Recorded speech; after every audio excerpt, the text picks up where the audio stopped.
Teed up at the 30, and Super Bowl 30 is underway. Spins to Williams at the 11. And Kevin Williams to the sidelines and pushed out of bounds by Darren Perry at the 29-yard line. Oh, Troy Aikman and that huge offensive line take the field. Aikman's previous 2 Super Bowls producing solid numbers, over 70% completion rate, a record for the Super Bowl, and very few errors by this strong-arm quarterback who was recruited by Barry Switzer to Oklahoma, played a year there, and then eventually transferred to UCLA.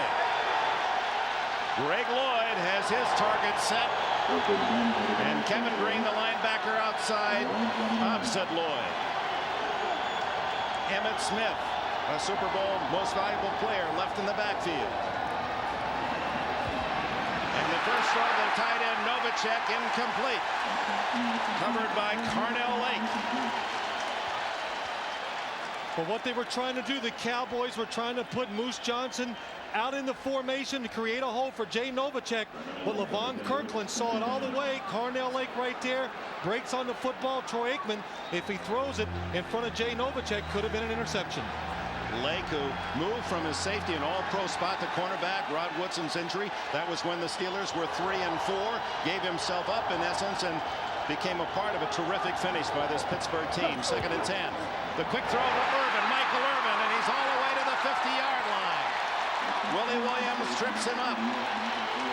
And Michael Irvin saying, I barely saw the ball, looking back into the setting sun. Well, that sun is directly in his eyes. Now, you look on the outside, you see Willie Williams covering. Look how far he gives inside. There is nobody inside to take the play. Michael Irvin, he just tucks the ball away. I really think that he didn't believe he had it because he couldn't see it.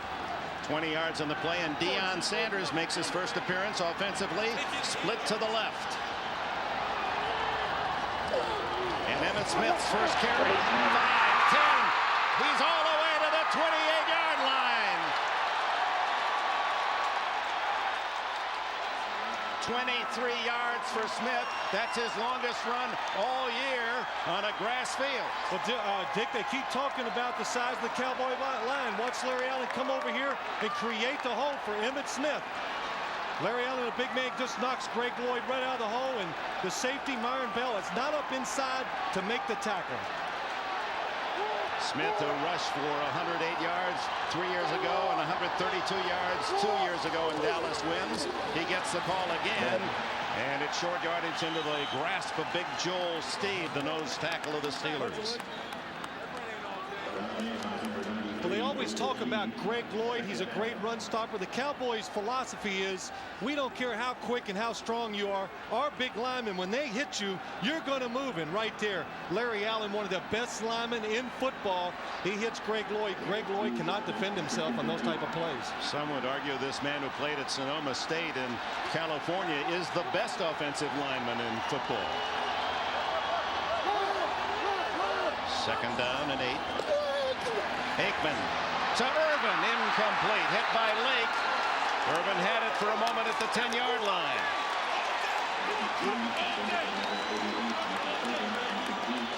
Well, one of the reasons the Dallas Cowboys right away are attacking down the field, here's the safety. If he's in the middle, the corners are singled up, and you'll see the big holes inside for the Dallas receivers. Troy Aikman, they know this. Ernie Zampese, the offensive coordinator, sees it from up top. Good play calling. Rod Woodson, the great All-Pro, makes his first appearance. What a story. And Deion Sanders is in. It's a reverse to Williams, and he's tripped up as he crosses the 25, shy of a first down. It appeared that Chad Brown might have gotten a hand on him. Well, one thing that surprises me right now is Greg Lloyd is getting knocked all over the field. That time Nate Newton comes out, number 61, and makes the block again. I mean, I don't know what, I can't be footing, and I don't know what he's reading. Watch this. Here comes Nate Newton. Boom. They knock him outside, and he's on the ground. That's the 2nd time we've seen him down. Paul, big offensive lineman, but also he could be nervous. 42-yard attempt by Chris Boniol, who missed only 1 all year.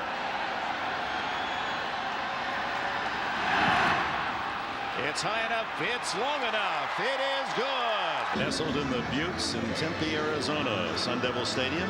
Team scoring first goes on to win all but 8 Super Bowl games, and Barry Switzer's team has the 3-0 lead.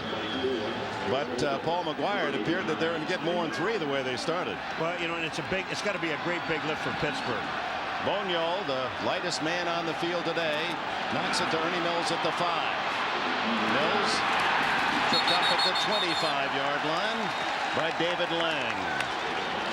Some of the best seats for today's Super Bowl are the ones you're in. Overhead, Big One airship, bringing you all those classic shots. You know, Dick, we were just talking about Pittsburgh, the lift they had. Here's Dallas. They look like they just went boom right down the field. They're going to score a touchdown. And I got to thinking about San Francisco a year ago, and then Pittsburgh stops them. Now, we're going to find out later on in this game, but I'm going to tell you something. It's got to give this offense a big lift for Pittsburgh. Neil O'Donnell had a solid postseason, although 3 interceptions to 2 touchdowns. He hands off to Eric Pegram, and Pegram for a couple. Neil O'Donnell is the last of a big family, 9 in the family, and his dad called him Soup for Super Baby, and today it's hopefully Super Bowl for O'Donnell and the Steelers. O'Donnell not always the most popular man in Pittsburgh, but they've learned to love him this year. A run offensive last year, he exceeded and did very well in that. This year he's in a pass offense, and he's even doing better. Slash, Cordell Stewart, the brilliant rookie from Colorado, in the slot. Pegram hit at the line of scrimmage, falls forward for a yard, and Russell Maryland makes the hit. You know, I'm going to tell you something, Phil. This surprises me. He's excited, Russell, and he made a nice play. But this, you know, we talked to Cowher, we talked to the team, and they thought, well, we're going to let everything go. Leave nothing left in the jar, and you come out with 2 conservative runs. I don't understand it. And besides, you've got the defense looking back into the sun. It's a long way to go, so I don't know if I'd call it conservative yet. They go with the 5 wideouts, the revolutionary offensive formation of the Steelers this year, with Cordell Stewart slot left. O'Donnell third and a long 6. A lot of time. The catch is made shy of the yardsticks by Andre Hastings, their big 3rd down receiver. It'll be 4th and 1. But we saw a defensive ploy right there by the Dallas Cowboys. Instead of using 4 down linemen and 7 people behind it, they used 3 down linemen and played coverage behind it. Neil O'Donnell was not able to get anybody open past the 1st down yard marker. Good job by the Cowboys. Ron Stark, a former Colt, the kicker, and Deion Sanders getting ready to do a dance down at the Dallas 20. Beautiful spiral off the left foot of Stark. Chases Sanders to the 16. And he's to the 25-yard line. Tackled by Lethon Flowers, the rookie from Georgia Tech. Steelers star linebacker Greg Lee. Greg Lloyd, his 5th Pro Bowl appearance this year. Well, you look at this play here. I just catch Lloyd looking back in the backfield, Phil, and he's looking back at Emmitt Smith, which you should do. But Greg Lloyd has not seen offensive linemen the size of the Dallas Cowboys with the athletic ability, too. So he'll get in rhythm right here, and he'll do a lot better job trying to stop the run. He grew up admiring the great Steeler linebacker Jack Lambert. 1st down Cowboys leading 3-0 from their 25. Emmitt Smith goes outside, gets another good block, and a gain of 6, maybe 7 before they finally write him down. Levon Kirkland, one of the biggest linebackers in the league at 263, got a piece of it. How big are these Cowboys? The biggest in captivity. This line out of the program averaging 320 pounds, but that isn't the true story of the beef in the front 5 for Dallas. And you've already seen how the impact that they've had on smaller defenders. Emmett on 2nd and 4, and stopped after a 2-yard gain. Well, we did some extra research, and let's find out how big they really are. You know what I like, Dick, as I watch this? Look at gentlemen they are. They eat with their mouths closed. Yeah, nice. 350 is Derek Kennard. Big old Larry Allen pretty close at 330, and Eric Williams at 330. So the average is 333 pounds per man. Is it more, Phil? Is that would be the minimum, I think, of all these linemen. This is when they diet a little and make weigh in. 3rd and short. And that usually means offense full start. Derek Williams, Nate Newton both may have pulled off the line of scrimmage, as we see for the first time referee today his 2nd Super Bowl game, Red Cashin. Before the ball was snapped, false start, number 61, 5 yards, still 3rd down. You know, one of the things that are surprising, we talk, you know, the Pittsburgh Steelers feel that what they have to do, you see big Nate Newton, everybody else is moving too, not just him. But the Pittsburgh Steelers say, boy, their strength is in their running game. And if you talk to the Dallas Cowboys and Troy Aikman, what does he tell you, Phil? He says our strength is our passing game. We want you to come up and try to stop the run, single our receivers. Rod Woodson is in, and so is Deion Sanders. In fact, Woodson matched against Sanders on the near sidelines. Aikman slips and still hits Michael Irvin. First down at the 39. Carnell Lake, another tackle for Pittsburgh. Well, it was man coverage by the Pittsburgh Steelers. The Cowboys do a good job of spreading it out. And watch Troy Aikman. Composure, been here before. He slips, he gets up, he knows Michael Irvin is on Carnell Lake, does a good job of leading him. Now we have Deion Sanders out here man-to-man on Woodson. Watch Woodson. He just forces him to the outside, gets his hands on him to know where you are. I think that's just decoy anyway. Especially, I mean, if Deion wants to run, he's going to run a lot faster than that. But how about Rod Woodson? He's the first ever NFL player to have a critical knee surgery and still play in the same season. Sanders still in as Aikman on first down goes long for Sanders. Caught by Deion at the 15-yard line.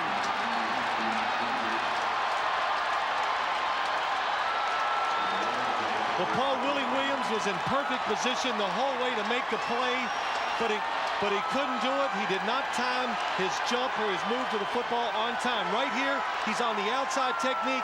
He's really hoping he gets some help deep, but the Cowboys do a good job of getting the safety out of the middle, and right there, he's just a little too quick and jumping. Deion, excellent job of catching the football. A little afterwards, I'll dance you a little bit. Little prime time, 47 yards on the play for Sanders. First down at the 14. Emmitt Smith to the 10-yard line. You know, the one thing about that play, let's go back to that play to Deion. When we were talking to Troy Aikman, he was telling us about a time in practice when he threw the ball to Deion. He really didn't know how fast Deion Sanders was. So they went back and he threw the ball, I guess, 140 yards downfield. But he threw it, he said, I thought I outthrew Sanders. And he said, then he ran and he caught the ball. The thing that surprised him was when we went back to look at the practice on film, he realized that he threw it as far as he could, and Deion had to slow down when he got there. Now that's fast.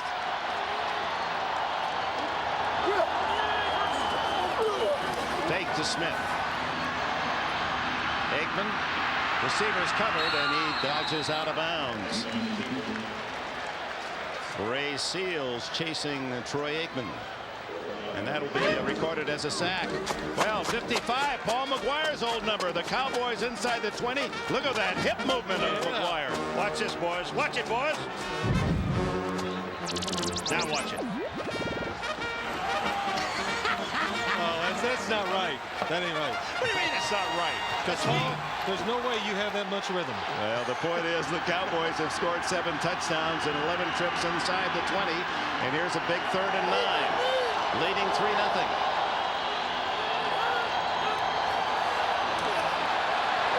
Aikman to Novacek, the tight end. First and goal, I believe. It's inside the 3. Flag down. But it's on the side from the linesman where Kevin Green jumped early. And Mason Lee Cashin of Texas A&M in College Station says offside Pittsburgh. And the Cowboys will take the play. It's a first down. If they indeed is against Pittsburgh, it'll be a 1st and goal. Offsides. Number 91 on the defense. That penalty is declined. Touchdown! First down. You know, you look a lot like Red, Paul.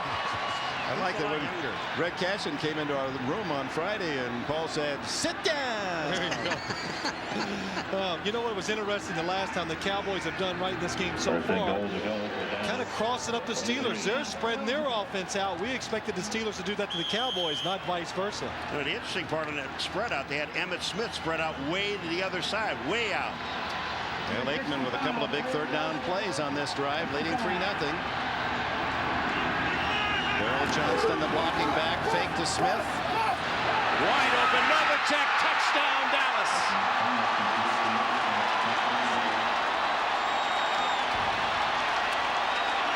A cowboy all his life. Jay Novacek, who grew up cutting horses in Gothenburg, Nebraska, was a University of Wyoming cowboy, and now in his 11th year in the league, although he started here with the Cardinals. Now a cowboy with that big blue star, and he's given Dallas their first touchdown of the game.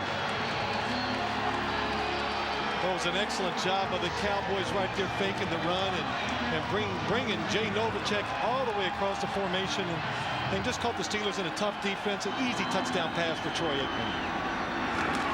Who did miss 2 extra points in the regular season, missed more extra points than he did field goal attempts, makes that one. So in less than 10 minutes of this Super Bowl 30, the Cowboys have racked up 10 points.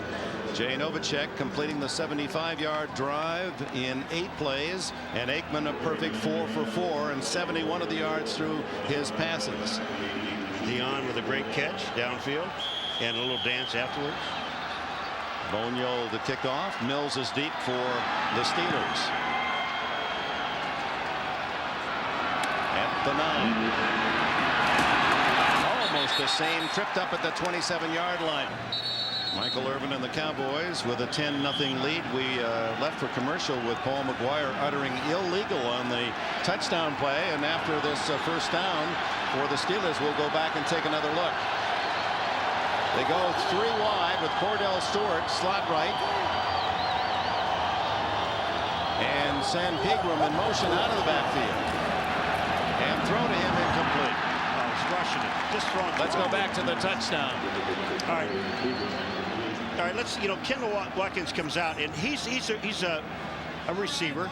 Now this is all right with Gilden right here, but when you come down the line of scrimmage, watch what he does with Olszewski. You can't purposely take that block beyond the line of scrimmage. That's on a pass play. That's illegal. Olszewski definitely had Jay Novacek covered, but that block knocked him off. Not seen by the officials. Only one penalty, a 5-yard penalty at this point. Rarely do you see the yellow flag in a Super Bowl. Both teams know that. Pegram on a draw, staggers to the 29-yard line, a gain of only a couple. Dick, this is a brand new field. Remember, since the Fiesta Bowl, they put this new field in. And we were talking to players yesterday and the day before. They said, this field is tight. Watch this field. It's not tight. Look at Pegram. He's slipping all over. We saw Troy Aikman slip going back. This field is not solid. 3rd down and 8 for Pittsburgh as the Cowboys have dominated the opening quarter. Ron Earhart, the offensive coordinator, is setting the play to O'Donnell, 4 wide. Wide open. Ernie Mills and a first down at the 39. 10 yards, the first down for the Steelers. Excellent job of Ernie Mills going down the field against Larry Brown. Steelers are going no huddle here. No huddle for the Steelers. Well, they want to get him in the switch, and they've got the Dallas Cowboys in the switch right now. Yeah, the Dallas Cowboys only had about 8 men on the field. So Dallas has to spend a timeout. Bill Cowher. Now there is one of those plays or strategies you talked about, Paul McGuire. Well, you only missed it by 1. They only had 9. And everybody's they're walking off the field. Well, the Steelers just decided, well, let's get up on the ball and make something happen. We knew this was coming.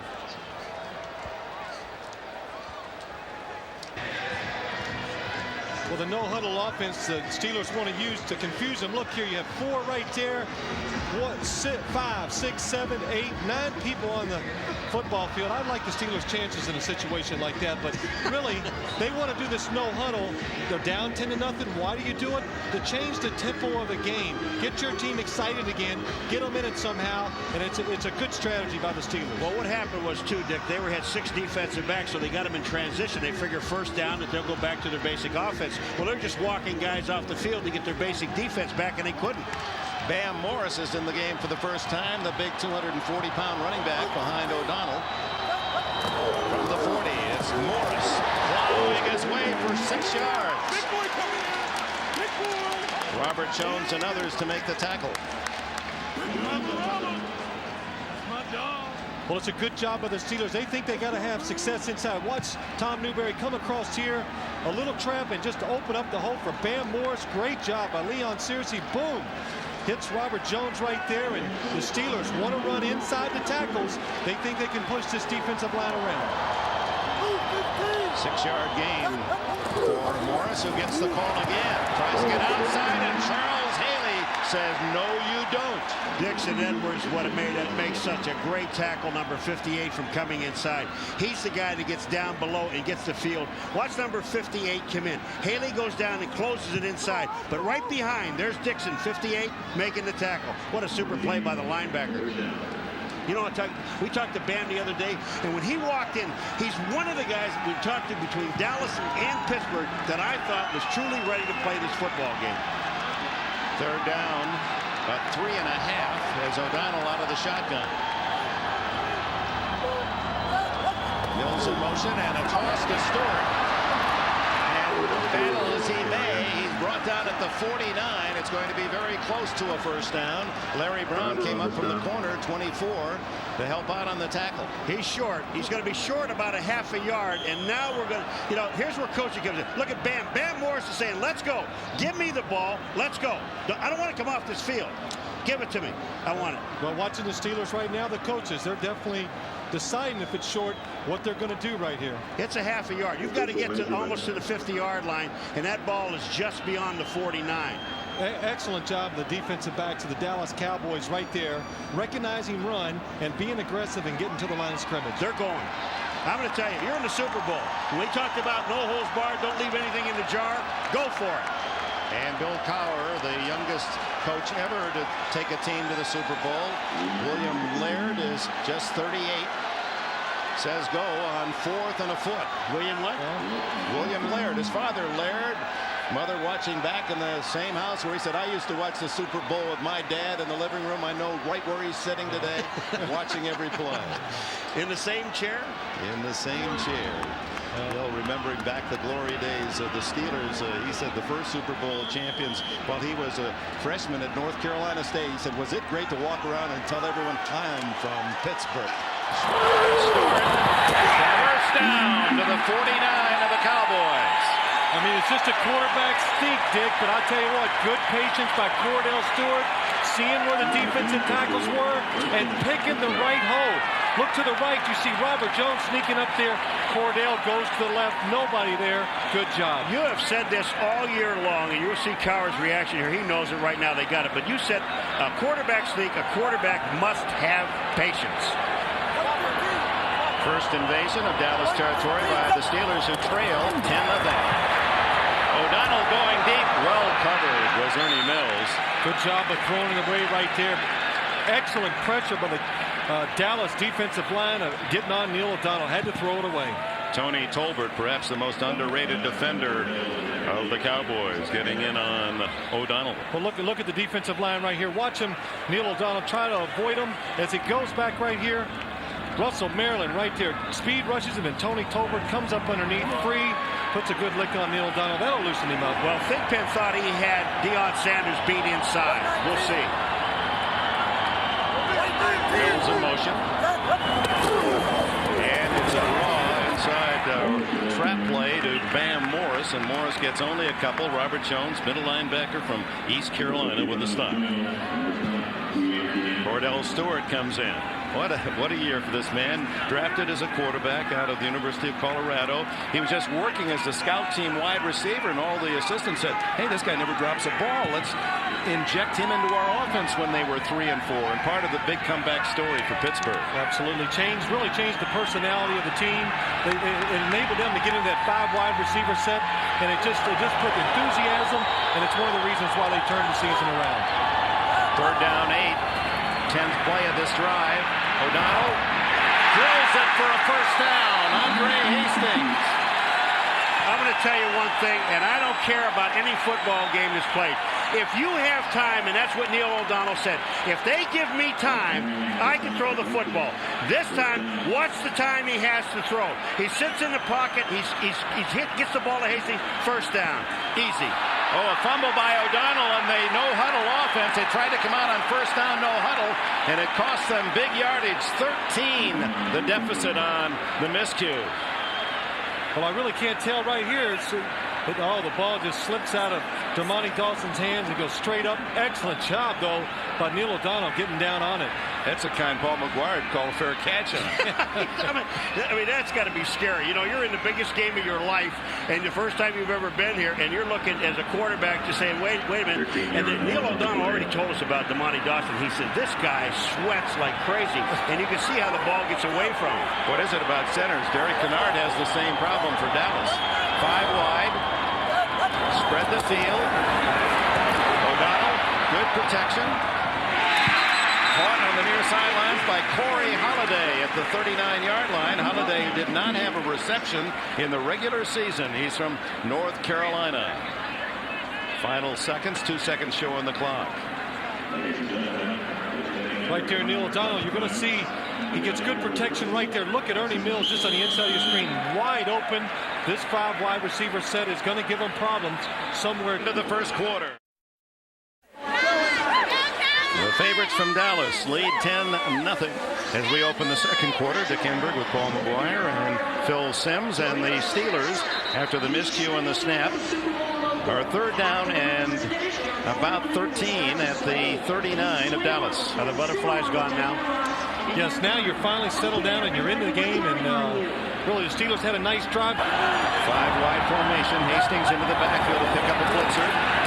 He didn't, but Miles can't catch O'Donnell and throws. Intercepted by Larry Brown. Very similar to Brown's move against Brett Favre in the NFC Championship game to intercept along the sidelines to end Green Bay's final bid for the lead. But what happens here? Godfrey Miles right here behind these 3 linemen. The Steelers do not account for it. Look, and they get right there. Nobody's there to block Godfrey Miles. Neil O'Donnell does a good job of getting out. You know what I don't understand is Andre Hastings in the backfield. Why he didn't block him? He runs by Miles. He never even takes a look at him. That's his man. Deion Sanders, first return 11 yards. He's back at the 10. Ron Stark's punt. Sanders lets it go, and it's in the end zone for the touchback. Serious drive stunted by the missed snap, and then Andre Hastings failing to pick up the blitz. There's the guy right there. There's Godfrey Miles there, and Hastings to the right in the backfield. But watch, he just ducks his head and goes right by the blitzing linebacker. He's avoiding him right here. If he picks him up, or even if Newberry slides and picks him up, they have all the time in the world to throw the ball. Dallas third possession. They've scored on their first 2, and Aikman comes out throwing. Over the middle, complete to Novacek. A gain of about 4. Third catch for Novacek, one of those for a touchdown. Jay Novacek. His mother, remember a couple, 3 years ago, his mother collected aluminum cans all year long, hoping the Cowboys would go to the Super Bowl so she'd pay her own way. She didn't want her son to take care of her, so she found a way. She should have hung around Paul. My wife just used my credit card. Aikman, second down, over the middle, Novacek wide open again, and he rolls ahead for 2 more yards and a first down at the 38. Kevin Green finally downed him, 13 more yards. Well, the one thing, when you're going to play the Dallas Cowboys, you're going to double the wide receivers. Your linebackers inside must look for Jay Novacek down the middle. Right there, Kevin Green and LeVon Kirkland. Nobody goes down the field with him. He's wide open. If Troy Aikman throws it up, he's going to run for a big gain. Last 4 plays, all passes to Novacek, who's caught more passes than any tight end since 1990. Emmett Smith's third. One open field tackle by the Pro Bowler Carnell Lake. You know, Carnell Lake, they've already said, here's a guy who was so unselfish this year that moved from safety to corner. And the team asked him if he would do that. He said yes, and he's an all-pro safety. They say one of the best safeties in the game. This guy goes to the Pro Bowl this year, voted by the players as a safety, even though he played corner. But when you see him out on the outside, he doesn't miss. And in college, he was a linebacker at UCLA, and then they made a safety out of him. And he, even though we had all the top credentials in this day where there's a lot of meism, he said, hey, for my team, I'll play corner. Aikman on 2nd and 10. Oh, the big target, Michael Irvin. He just shields the defenders away. Another first down at the 50. Well, Dick, it's an excellent job by the Dallas Cowboys picking up a blitz right here. Watch him go inside, and the linebackers run around here, and the linemen do an excellent job. Watch Larry Allen cross. Moose Johnson picks it up, gives Troy Aikman time to throw it outside, single coverage. Well, here's where Urban, he just blocks out. He blocks the sun out. Carnell Lake has no chance on the ball. But look where the ball was thrown. Down to the outside where you can't get to it. Another first down. And Emmitt Smith picks up 5. Slithering through the center of the Dallas line. And when you talk about the Cowboys' regard for Emmitt Smith, those big linemen, they love to block for him because Emmitt makes such quick decisions. They tested his vision. He has the eyesight of a guy like Ted Williams. He sees things normal people don't see, and one of that effects is the color. He breaks on color. Yeah, Emmitt Smith says, I don't really care where they tell me to run the football. I just take it, see the hole where my guys are blocking, and take off. So that's why he's such a great cutback runner. Second and 5. Smith with a flag down. A gain of 4 more to the 41. Let's see if it counts. There's one other thing that he told us way back in the beginning of the year. Emmitt says to me, I've told these offensive linemen, you know, they're all 330 and better. I mean, that's the average, 333 offside the defense. But the thing that Emmitt said to his offensive linemen, look, I don't want to see your stomachs because they've got some big ones. He said, when you block, you go, here's one, look at Kennard. Yeah. You block straight ahead. Don't you turn around. Offside. Number 90 on the defense. 5 yards, still second out. That's Bill Johnson. But, you know, and he said, don't turn around. Just stay with your block. Do what you have to do. And that's when that vision comes in, Dick. Now he sees if there's not a hole there, he doesn't care where it's designed to go. Just you guys stay forward. I want to see your rear ends and your names. I don't want to see your guts. You saw Nate Newton who said, yeah, Emmitt runs to daylight. He didn't run to darkness. Yeah. I don't like those darkness runners to block for. In other words, he doesn't run up the rear ends of the offensive line. Moose Johnson, Darrell Johnson, the popular blocking back, gets rare chances to carry the ball, picks up the first down on second and short. All right, Phil, I'm going to tell you now, when we sat there talking to Neil O'Donnell, the one thing that he said to us is this. We've got to stay with this team to at least the third quarter is to keep it close. If they get 17 points ahead of us, we're going to have a long day. Well, it's, of course, anytime you're playing a team of this caliber, the Dallas Cowboys, Paul, you fall behind. It just, you know, of course, it makes it so hard to win the football game. They would have to hurry up, and then that pass rush would be such a big factor. Dumps it off to Smith. And Levon Kirkland drags him down. A gain of 3, maybe 4. Aikman now 9 for 11. Well, the one thing I'm noticing already is that the Pittsburgh Steelers defensive line is getting no pressure on the quarterback. What little pressure they have gotten on Troy Aikman is with the blitz, so that is not a good sign for the Pittsburgh Steelers. Well, you saw Ray Seals that time. He never got off the line of scrimmage, number 97, and then all he did was jump up in the air. You've got to get some penetration. Super Bowl record is 13 consecutive completions. 8 in a row now for number 8. Emmitt Smith stepping over his blocker and tripped up by Willie Williams. Kevin Green, you know, is one of those linebackers when they talk about this guy, 91, Mr. Longhair, they said he brings it to you for 3 hours. Well, he took on Nate Newton, forced Emmitt to go to the outside, and then got help from Willie Williams and the other Pittsburgh Steelers. That was his job, not to make the tackle, but to disrupt everything. Troy Aikman looking to the sidelines and not understanding the call, had his hands outstretched as if to say, what do you want? Smith goes out. Johnston stays in the backfield, and Deion Sanders wide right. It's a 4th to 84. Aikman to Johnston, and the fullback is drilled at the 28-yard line. Might be shy of the first down, depending on the mark. Myron Bell, second-year safety from Michigan State, with a solid hit. They've got to get the ball to just inside the 27-yard line. And it depends on where they mark this, baby. It doesn't look good. Well, 4th and 1 if it isn't a first down, and of course that stirs up memories of a very down moment for that man, Barry Switzer, where he went on 2 occasions in Philadelphia deep in his own end on 4th and 1, and the Eagles stuffed Emmitt Smith on the same play both times and went on to beat Dallas on that day. They're not showing me where the ball is now. I got to see where the ball is. Well, come on, Paul. I said he didn't make it. He had to get to the inside the 27-yard line. They didn't do it. Well, I'm looking at this through all those people down there. You got to get these guys off the sideline. I'm having a tough time here. Well, I don't think there's any question right here. Barry Switzer will go for it on 4th down the way they're pushing the Steelers defensive line around. And of course, Emmitt Smith re-enters the lineup.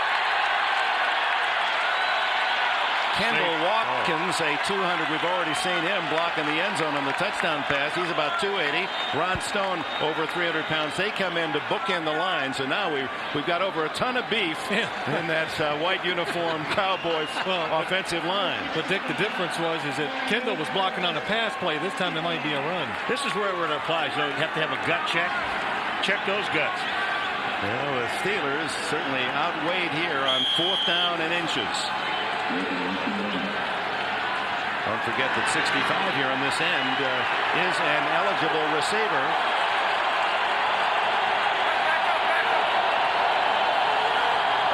I gotta stay here. Johnston, first down at the 24. The Moose brings out his callers. They got the biggest line in the business, and then they give it to the biggest back they have. It isn't fair. It's really kind of a change-up. You're thinking Emmett, and then they give it to Moose Johnson up the middle, and Paul, like they say, and you'll see Barry Switzer 4th and 1. There you go. Goes his way sometimes. Well, he just sitting. I could tell you he was sitting there saying, "Please." Well, the Cowboys have not been stopped yet. Leading 10-0. This is the 11th play of the drive, their 3rd possession. Looking long, Aikman deep. Touchdown, Michael Irvin as he fought a flag down. Carnell Lake was the defender, and they're saying Irvin got away with a push. No, flags are down. Well, there's no question there was some pushing going on right there. I'll tell you, the other guy that was wide open was Jay Novacek. I mean, there was no one, absolutely no one. You know, when they publicized Irvin, Phil, all year long about him pushing off, and we asked Red Cashin in the meeting the other day, are you going to take a look at it, a hard look at it? He said, we're going to call the game as we see it. Well, there's no question. Michael Irvin right there loves to put his hands on the defender. That time he did on Carnell Lake. Offensive pass interference. Number 88. 10 yards. Still first down. Watch Michael Irvin coming down the field. It's going to be the post. He's going to go inside. Carnell Lake. Oh, excellent job of staying patient. Cuts off the throwing lane. Michael Irvin grabs his right hand, puts it on his shoulder, and pulls him down. Good call. Excellent call. So first down and 20. One of the few mistakes by the Cowboys in this first half. Over the middle. Novacek open again. And he's all the way to the 15-yard line. A gain of 19 before Greg Lloyd can chase him down. Well, you know, I said the play before, Phil, on the Irvin interference. This guy was in the end zone for a touchdown. Now they got him split out. Well, watch Jay Novacek again. Good job of using his hands. Puts his left hand on Greg Lloyd. Gets inside, and people underestimate the speed of Jay Novacek. And what you saw there, too, is how Aikman with defenders all around Novacek. I mean, he had a very small window, and he put it in the right pane. First down, second down and 1, and Emmitt Smith gained about a yard. It'll be close to a first down at the 14. Well, Dick, we shouldn't be surprised by that little window, and he threw it in there. Wednesday, we got a chance to go to practice, and it was almost mesmerizing to watch Troy Aikman throw the football with such accuracy and timing. Not from sometimes, all the time in practice. Well, you know the thing about it, too. Now, they have a 2-hour practice, and obviously he doesn't stand out there and throw the ball for 2 hours. But he's got a pretty good handle on maybe about 50 minutes or so. Well, not one ball hit the ground the other day when this guy was throwing it. Third down, short of the first down, about a half yard. The toss to Emmett. And they get him in the backfield. Levon Kirkland.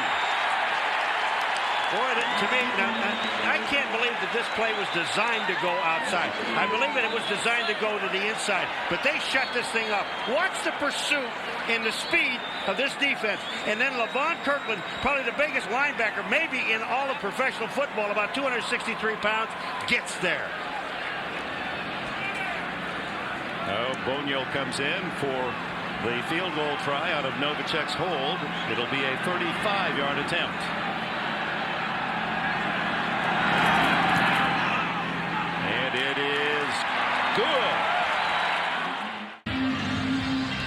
Michael Irvin not happy. He thought touchdown taken away. It should be 17-0. Well, watch Michael Irvin as he comes down the field right here. Look at his right hand. He gets it on Carnell Lake's shoulders right there. A good handful of jersey pulls him down.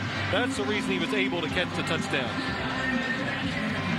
Rod Woodson, one of the great defenders of the 75 years in the NFL, made that celebration team, and Kevin Green trying to fire things up. The Steelers stay within 2 touchdowns thanks to the penalty against Irvin. Monyo very high on his kick. Ernie Mills at the 10. And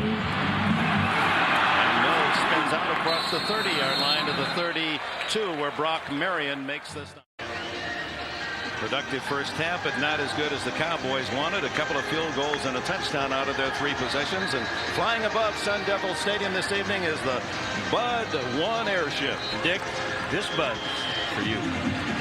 You couldn't wait for that. Hey. This Bud's for you. You really did it well. I thought so. First down, Pittsburgh at the 32-yard line.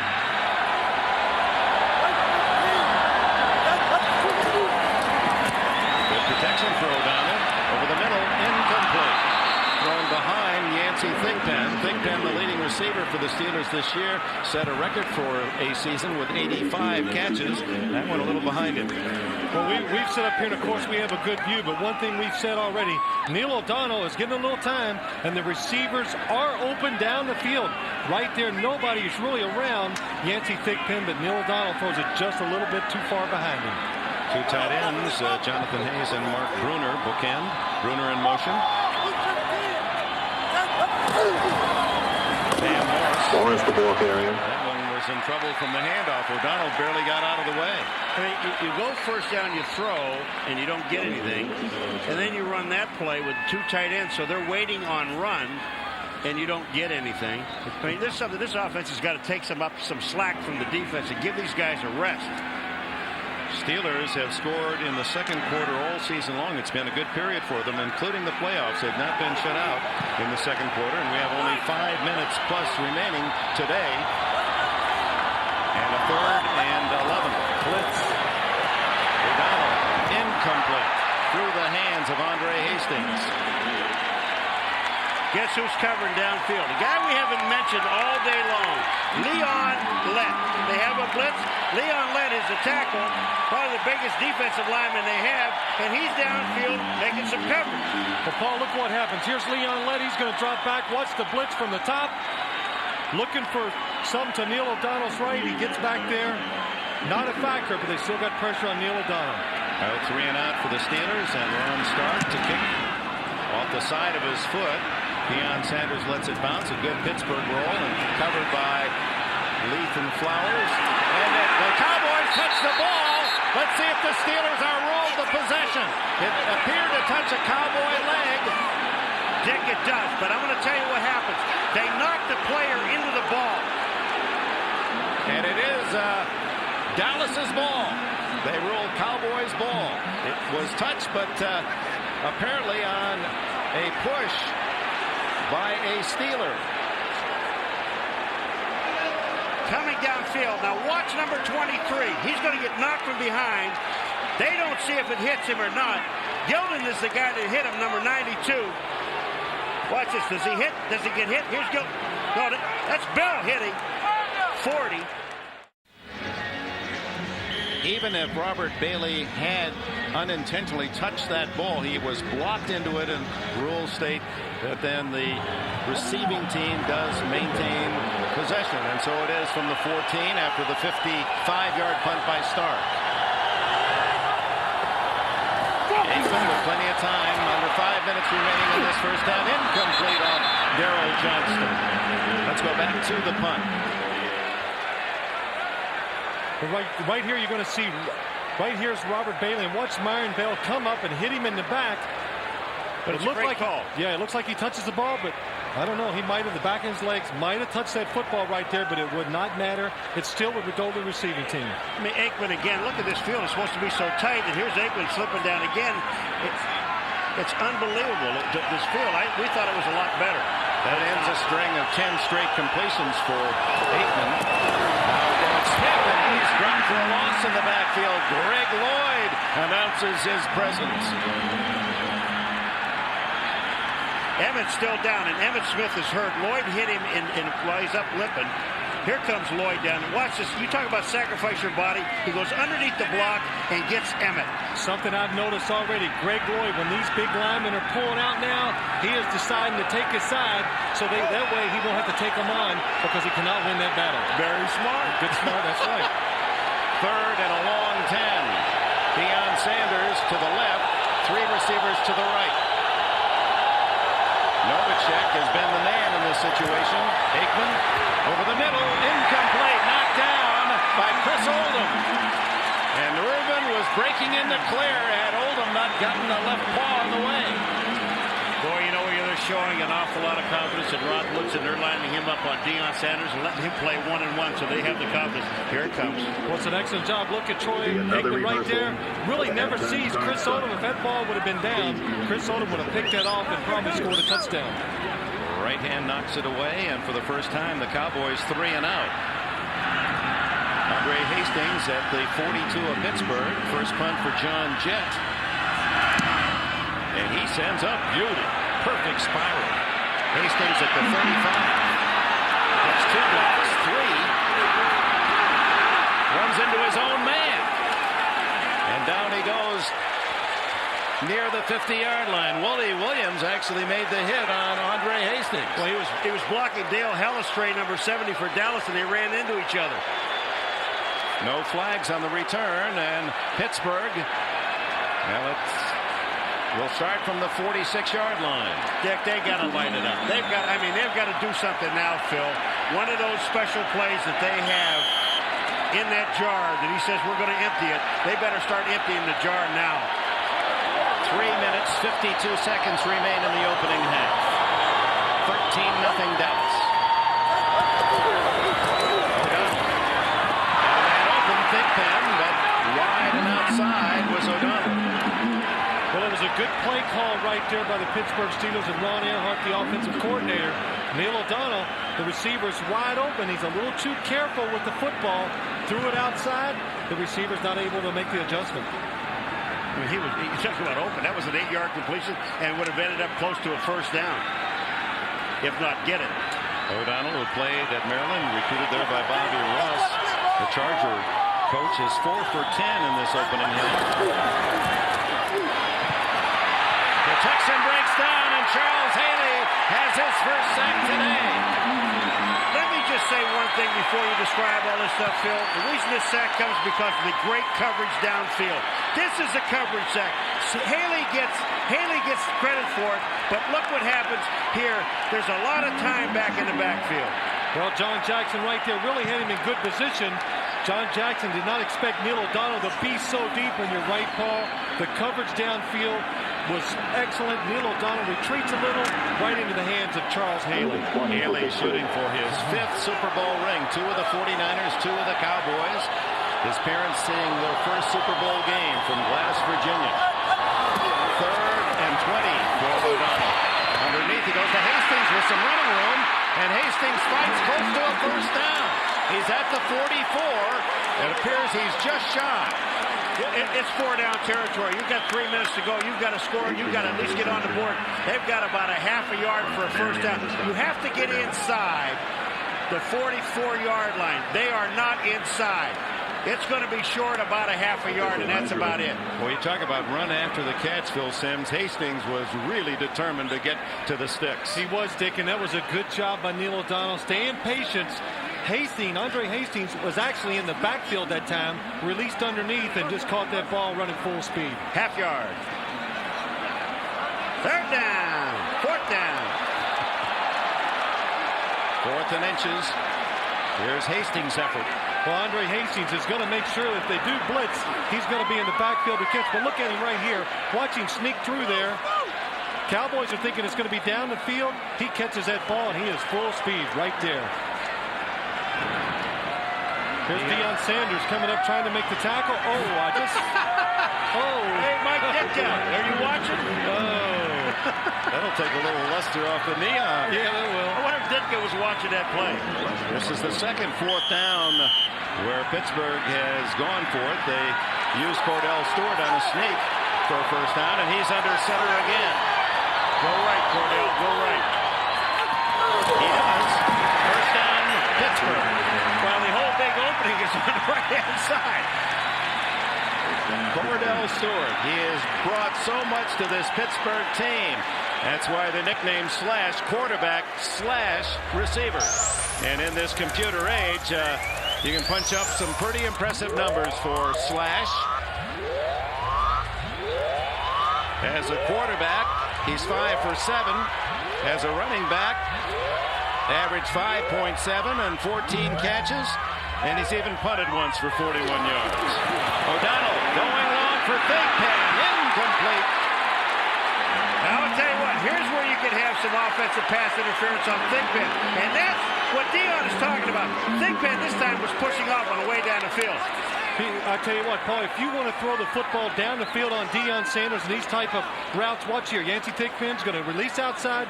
Dion has him pinned to the sideline. The only chance you have is to throw it behind the receiver where he can stop and catch it on the outside shoulder. I still think the only place to go for Deion Sanders, too, is if you're going to throw, you go inside. Absolutely. You throw inside of him. Don't go outside or down the field. First time they've tested Sanders in this half. 2nd and 10. Van Ness. And big man rumbles. First down at the 30 with 2:06. And ticking away, we come to the 2-minute timeout. Pittsburgh's best chance to score. Bill Cowher's Steelers have been outstanding the final 2 minutes of the first half. In fact, in the second quarter, last 2 minutes, they've scored 9 of their last 11 games. Bodes well for Pittsburgh. First down at the Dallas 30, trailing 13-0. Trying to find a hole off that right side. Looked like he had some running room, but Darren Smith closed the hole. Second down and 7. And a timeout call. No, there's no timeout. No timeout. What the Steelers right here, of course you want to try to score, but also do not give the Cowboys time left on the clock where they get one more opportunity. Tight end Ruler in motion. O'Donnell looks that throws right. Incomplete. Jonathan Hayes never had control. Covered by Dixon Edwards. Jonathan Hayes, you got to turn your hands around the other way, Jonathan. Jonathan had his hands upside down. Watch when he throws this ball to the outside. Look at Jonathan Hayes' hands. They're down. Turn around like that. Get your hands back to the ball. Make the turn. Make the catch of the football first before you run. This is not 4-down territory either. It'll be a field goal if they don't make this first down. O'Donnell has hit on only one of his last 7 throws. 3rd and 7. They go to the 5 wide with John L. Williams in the backfield. O'Donnell, a quick throw, complete, but short of the first down. Ernie Mills hit right at the 20-yard line, did not penetrate, which would be required for the first down. So it's going to be inches short. Oh, what a mark. They're getting a great mark. Oh, man. They mark it on the 20. First down, Pittsburgh. Now, wait a minute. It's got to be where the ball ends up. Now, this has got to be one of the greatest marks I've ever seen. Yeah, you're right. I think you're right, Barry. This baby has got to be just inside the 20 on the black line. That angle there. Look where he comes down. He's hit here. He's knocked way back. It's not where he comes in down, Paul. It's where he catches it up in the air. Right here, you can see. He's not beyond the line. He's From that behind the angle, line. it's pretty close. Pretty close. But a generous spot, nevertheless. You don't usually get that kind of forward progress on that play. I'm going to tell you guys now, for this is the last game this year, don't you go questioning my eyes now. Yeah. Not now.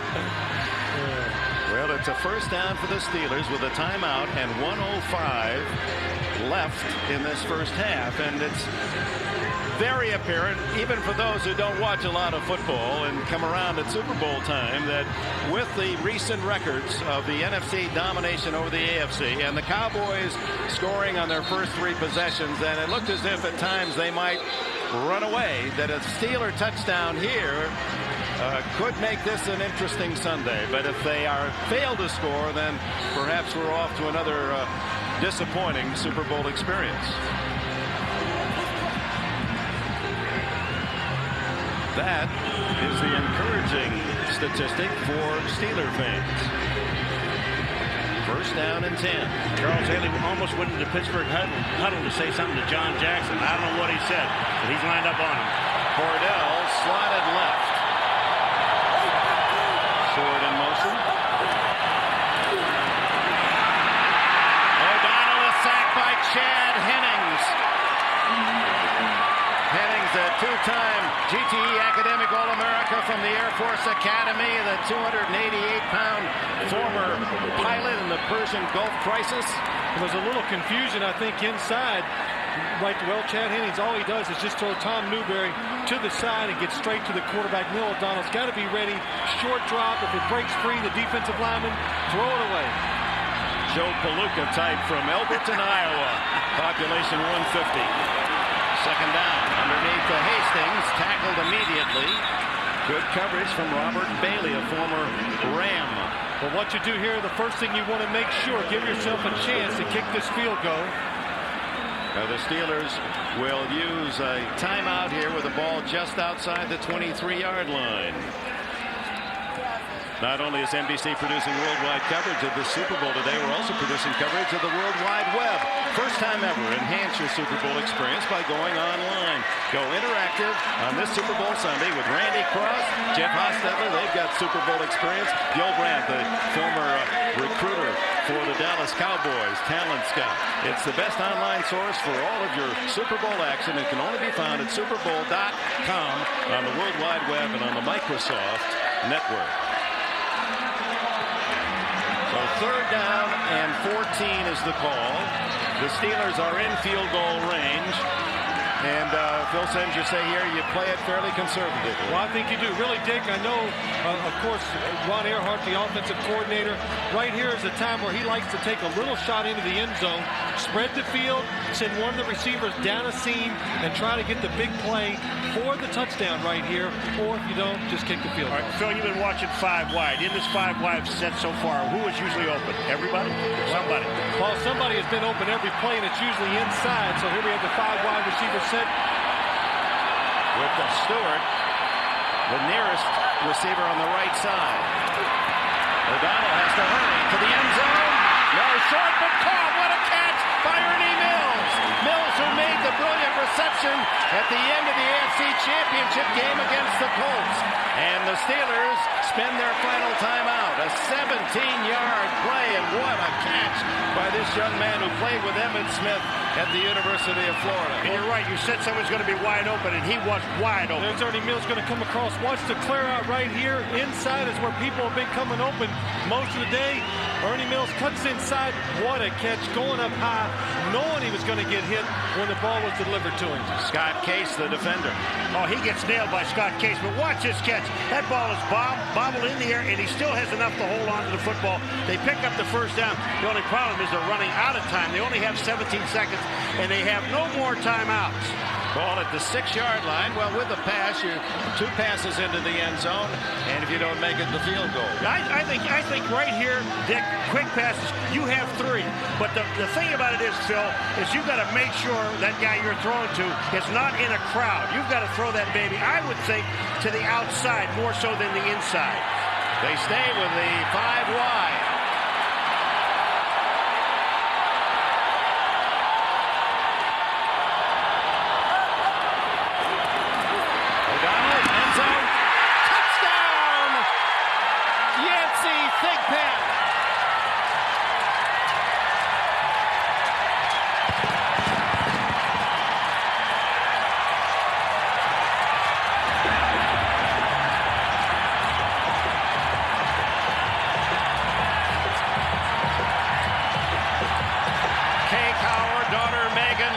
Cheers as the Steelers threaten to make this a Super Bowl game.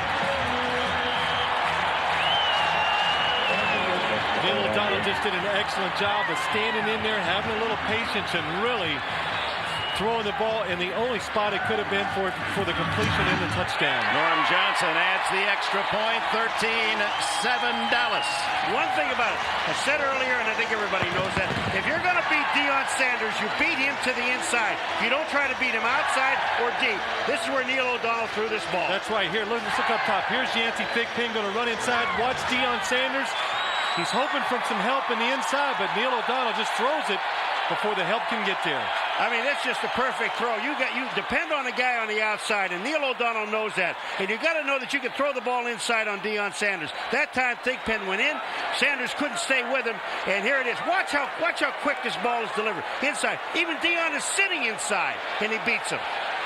Thigpen's first catch of this Super Bowl, a 6-yard touchdown to culminate the 54-yard Steeler drive. Watch Deion Sanders right here. He's playing it to go outside. He wants help inside. Actually pushes the receiver before he catches it. You know what I don't understand? I don't understand why pass interference wasn't called. Kay Cower, a star basketball player at North Carolina State, played professional basketball. Megan at 9 knows more about football than most people that sit next to in a stadium. And Bill Cower's team has scratched back 13-7. Well, you know, that was amazing. I mean, Deion Sanders pushes Thigpen on the way down. Again, that is normal speed. That's not slow motion. But he's pushing him. That should have been called pass interference right from the beginning. 13 seconds left in the half, and Johnson will skid one into the wedge. And finally taken by Kevin Williams on the reverse. Brock Marion, and Marion brought down at the 38-yard line with 8 seconds left in the half. Lethan Flowers makes yet another special teams tackle for Pittsburgh. Well, that's a good call by the Cowboys right there. Now what they can do with one big completion down the field, if they can get a timeout called quick enough, they would have a chance at a long field goal. It's you're on the Dallas sidelines. The way they played this half and to be ahead by only 6 points, somewhat puzzling. Well, they had some opportunities. They're going to kneel down here. Just get out of here. That's smart. So the final play of the half, and the Steelers give their fans a chance to cheer and the opportunity to hope.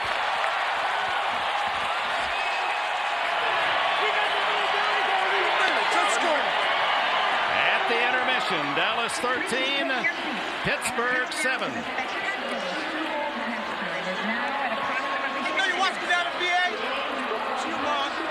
The Steelers with a 54-yard drive late in the half. O'Donnell hitting Thigpen 6 yards for the touchdown to make it a game. The Steelers, as you heard Bill Cower, hoping to build off the momentum of that final scoring drive of the opening half, get the ball first to start the second half. Night has fallen in the Valley of the Sun, so we are indeed in prime time in the capital city area of Arizona. Boniol to kick it off, and Ernie Mills is deep for the Steelers. A 6-point game, and a wobbler toward the sidelines, goes out of bounds. There's a big break for the Steelers. They're going to get the ball at the 40-yard line. Huge mistake on special teams. And, you know, all they ask you to do is kick the ball down the field. All day long, they've been trying to kick the ball to the left-hand side, and they've been doing that very well. But when you do that, Dick, if you slip at all, the ball goes out of bounds because you're flirting with the sideline. This puts the ball on the 40-yard line. Let's compare the starting quarterbacks. Troy Aikman, only 4 hit the ground, 1 a touchdown pass. Neil O'Donnell, 9 for 17, warmed up in the second quarter, and he too with a touchdown throw, both from inside the 10-yard line. Great field position for Pittsburgh at the 40. Van Horst trying to get outside, and Tony Tolbert grabs him by the nape of the neck and waits for help, and Robert Jones is there to support. No gain. Well, Tony Tolbert just destroys this play, gets up the field, and just ruins all the blocking the Pittsburgh Steelers have. Right here, you see him get up the field. Now, John L. Williams has to try to block him instead of going down the field and opening the hole up for Eric Pegram. Or for Bam Norris, I'm sorry. There's Tony Tolbert. Said, boy, we watched Reggie White, the great Green Bay Packer, go off the field after losing 2 weeks ago, and he said, now I know how important this game is. Dumps it off to Bam Norris, who catches 2 passes, and he gets in the open field. He's a bowling ball to the 50-yard line. This is something the Steelers haven't done today. Throw the ball to the back when you send everybody down the field. This time the wide receivers and tight ends go down. They clear it out. Neil O'Donnell, excellent job. Drop it off to Bam Morris. Really, the only person that has a chance to make the tackle quickly is Robert Jones. And I guarantee you that was not by design. Because Bam almost dropped the ball, but he picked up the first down. Caught only 8 passes all year. First down at the 50.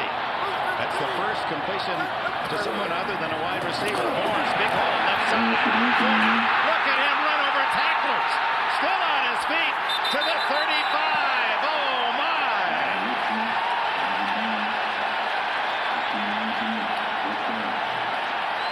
This whole thing starts with a good block by John L. Williams. So watch John L. Williams come to your left here. You're just going to see him coming right there. Look at this. Boom. Dixon Edwards just clear. Darren Smith, he just knocks right out of the hole. And Bam Morris, a big man with good feet. Defensive backs do not want to see him get in the secondary. Darren Woodson going to the Pro Bowl again. Finally made the shirt tail tackle. That's a load. So Morris a 10-yard reception and a 15-yard run. And this time up the middle, not much there. Russell Maryland, the first player picked in the draft of 1991. Dick, I'm not picking on Deion. You know, he missed the tackle earlier in the game, but we asked Bam, we said, you know, if you get a shot at running the outside, you know, Deion's coming up. You afraid of him? He said, he ain't gonna tackle me. He's gonna get out of the way. That's right. He said he won't even try. He said he'll step aside and run me down and try to force me out of bounds, but he's not gonna step up. Let him run by and then grab him from behind. That's it. Second down and 9.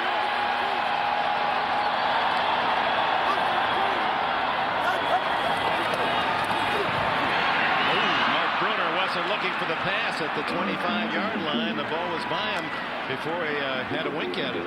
Dick, if he was looking for it, he wouldn't have caught it. I mean, that baby was gone before he even made the turn, and he slips on top of it. That ball's too high. Well, it is. I'll tell you what, and look at the hole Mark Bruner has right here. Neil O'Donnell just a little too pumped up early. There's a big hole right there. The formation, and watch Neil right here. He knows it. Just settle down, Neil. Third down and 9, 5 wide for the Steelers.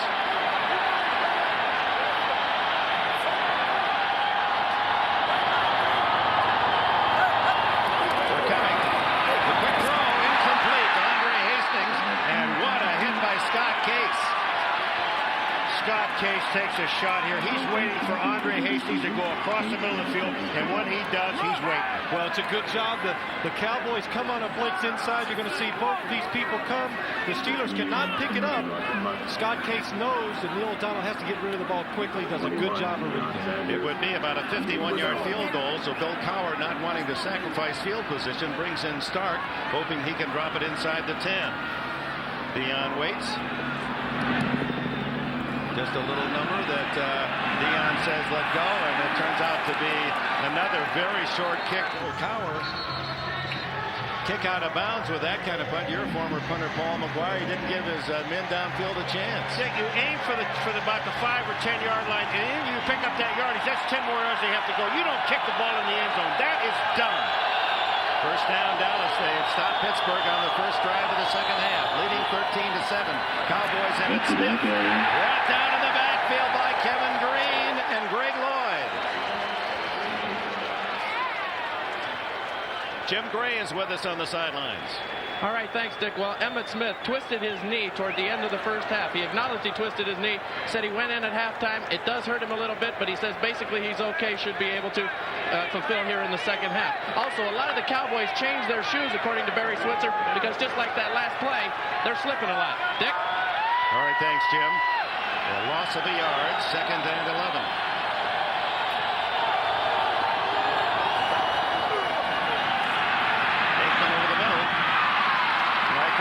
Breaking tackles to the 35 and a first down. 16 on the play. I tell you, that is just a tremendous mistake by the Steelers. They let Michael Irvin run across the field with only a linebacker covering. Here's Greg Lloyd. You're going to see on the pass rush right here. Really gets caught in no man's land. Doesn't know whether to speed rush or power rush, so he ends up not being a factor. But look at that. They pass him off. Nobody picks him up. Michael Irvin, you must keep a guy looking at him at all times. Good catch is 59 yards, and Emmitt, they try to get him to run outside. the Steeler defense, and it results in another negative play for Dallas. 4-yard loss. Levon Kirkland. I said, Dick, this is the biggest linebacker in football, and he is quick. Number 99, Levon Kirkland. Watch this. The guard goes, and he comes right in behind. You're going to see him come in on this play right here. And from behind, he catches Emmitt Smith. This guy is 263 pounds and can move in that area. Lamar, South Carolina. We asked him how small that is. He said, well, my dad is the minister, the barber, and a janitor. They call Levon a good reverend doctor. Second and 14 to the sidelines, and Kevin Williams has the catch at the 38-yard line in front of Willie Williams. It'll be a third down coming up for Dallas in about 7. Well, Troy Aikman does a good job of seeing the single coverage against Carnell Lake out here, and Kevin Williams makes the cut. But watch him when he comes back for the ball. Again, a lot of the players are slipping on this field. First catch for Kevin Williams, who had 38 on the season and really produced the last 4 games. They started to find him in the Giant win. That's when Joe Gibbs said, now you want to double up on Novacek and don't let him beat you.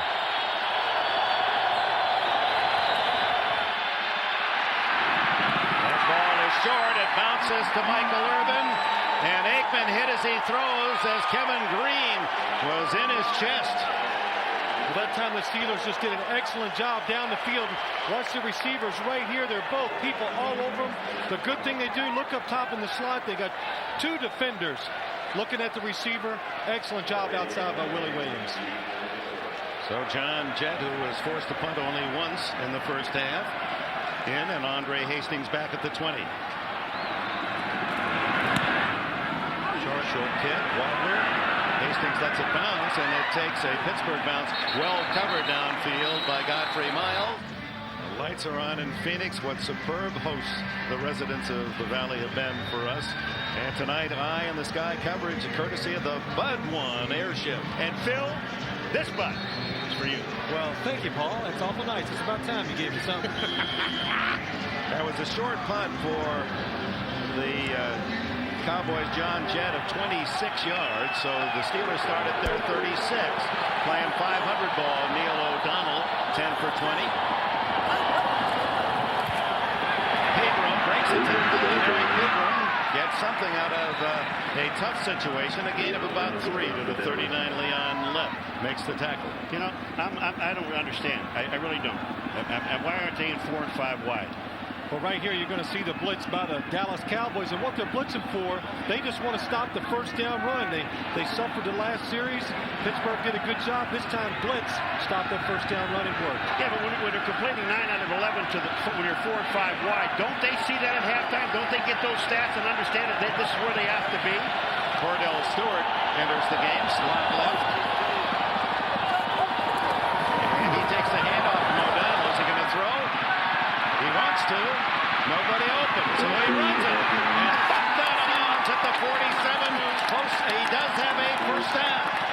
And that's a legitimate hit out of bounds, folks. They're not booing that he got nailed going out of bounds. But I'm going to tell you something. Cordell Stewart, this is what he does for you. They hand him the ball. This is supposed to be thrown downfield to Thigpen, I believe. But Cordell, now watch what he does. Watch how quick he makes a decision. Now, get out.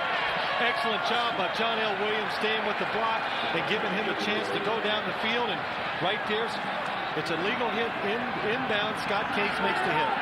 Yeah, 4 touches by Stewart. 3 of them produce first downs. At the 47. Pegram, the ball carrier. Nothing there. Darren Smith saw the play coming and held his ground. You know, you talk about some throwaway plays in the game. Every first down I've watched it so far in this game, the Pittsburgh, they have throwaway plays. I mean, I don't even know why they're calling these plays. Well, Paul, they're not having any success throwing the football on first down either. So if they go 4 and 5 wide, they would. Paul, in his old age, is getting very flamboyant. He likes wide open offenses now. Well, that's what they told us they were going to do. Get out there. Spread those people out. He reverts back to those AFL days, you know. Second and long, and Stewart again in the game in motion. Blitz on. The throw to Stewart incomplete. Scott Case is tagging him again. Scott Case is just having a good time. He just likes to tag people. You catch the ball, you're going to get hit. That's his job. Well, look at the blitz by the Dallas Cowboys right there. Neil O'Donnell has to get rid of it quick. Cordell Stewart just not ready for the football to come out there that fast. You might as well catch it. You're gonna get a lick anyway. Case, who went to Oklahoma, recruited by Barry Switzer, now in his 12th year in the league. 4 wide with a back joining O'Donnell. Blitz. O'Donnell over the middle. Intercepted wide open is Larry Brown. No one near him, and Brown takes it inside the 20 to the 18. Well, I'll tell you what, the Steelers do a wonderful job. They pick up the blitz perfectly. Everybody is stopped. Neil O'Donnell has time, and watch what he does. This is Neil O'Donnell's fault. Larry Brown really does not even cover anybody. He just stands there. Larry Brown is on the outside. Watch the receiver come down. He's wide open. Neil O'Donnell stands in there. Look at it. Larry Brown lets him go.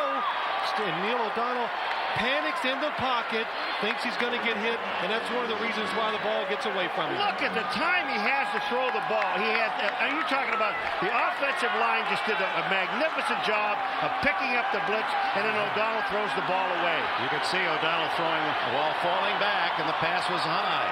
First turnover of the game. The Cowboys at the 18. Aikman looking for the strike early. He finds his man inside the 2. Michael Irvin. Darren Perry chased him out at the 2. The Steelers they do a good job of recognizing the play. They're in perfect position, but Troy Aikman just buys some time right here. Michael Irvin does a good job of just getting outside of Darren Perry, and it's an excellent throw by Troy Aikman on the run. You know, the one thing about it, the Pittsburgh Steelers in the first half, ball kicked out of bounds, they get on the 40, they have a chance to do something downfield. They don't do it. Here they have another chance, an opportunity, and the offense twice now has given the ball back to Dallas, and that'll beat your defense in a heartbeat. Ball just outside the 1-yard line. First and goal. Emmitt Smith. Second effort. Is he in? No signal yet. They're marking now. Touchdown, Dallas.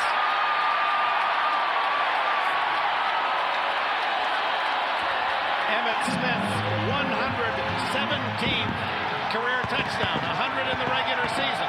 And 17 now postseason play.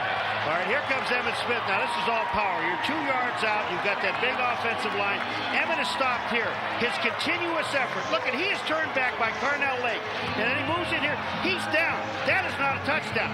I'll tell you right now, the ball doesn't go over the goal line until after, and the whistle should have been blown.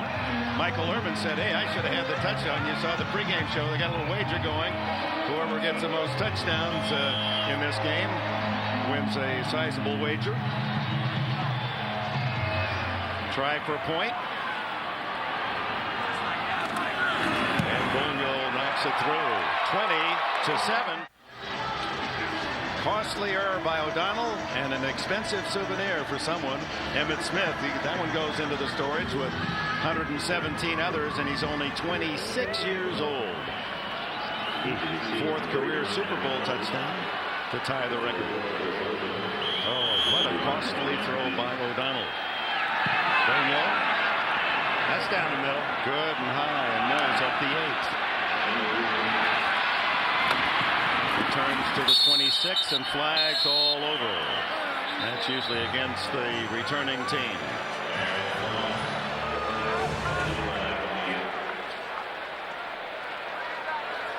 Red Cashin sorting it out.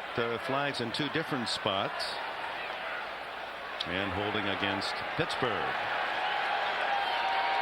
Brendan Stein, number 68, who was on the kickoff return team, and they kind of looked at him. I don't know if it was him or not.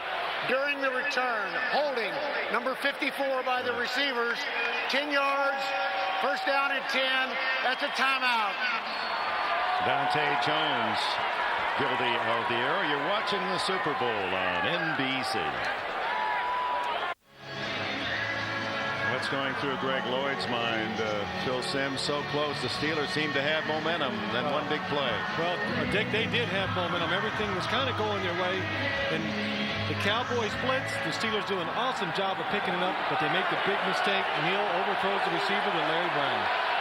And now the penalty on the kickoff return. First down at the 15 for Pittsburgh. 6.5 minutes left in the 3rd quarter. O'Donnell eludes the rush, but then down he goes. A sack at the 10-yard line. Chad Hennings was there along with Hervin McCormick. Well, sometimes as a corner in this league, you get a little lucky. Larry Brown does not even follow his receiver inside. Neil O'Donnell throws it right to him. Good return. And then they come back and they throw one to Michael Irvin. Watch him. He'll break inside on Perry, or outside. And then there's the first down. And Emmitt Smith obviously goes in to score. I don't think he scores. 2nd and 14. That's the second sack for Chad Hennings in the game. Morris fights his way out to the 18-yard line, where it'll be 3rd and long. Leon Lett credited with the tackle.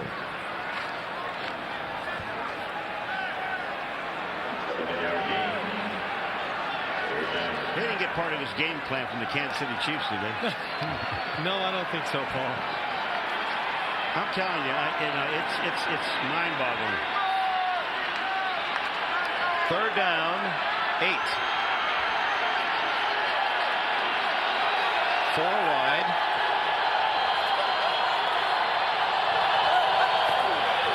Ooh, almost a bad snap again. Andre Hastings dragging backwards and may have gotten the first down with that second effort. Excellent job by the Cowboys in the philosophy.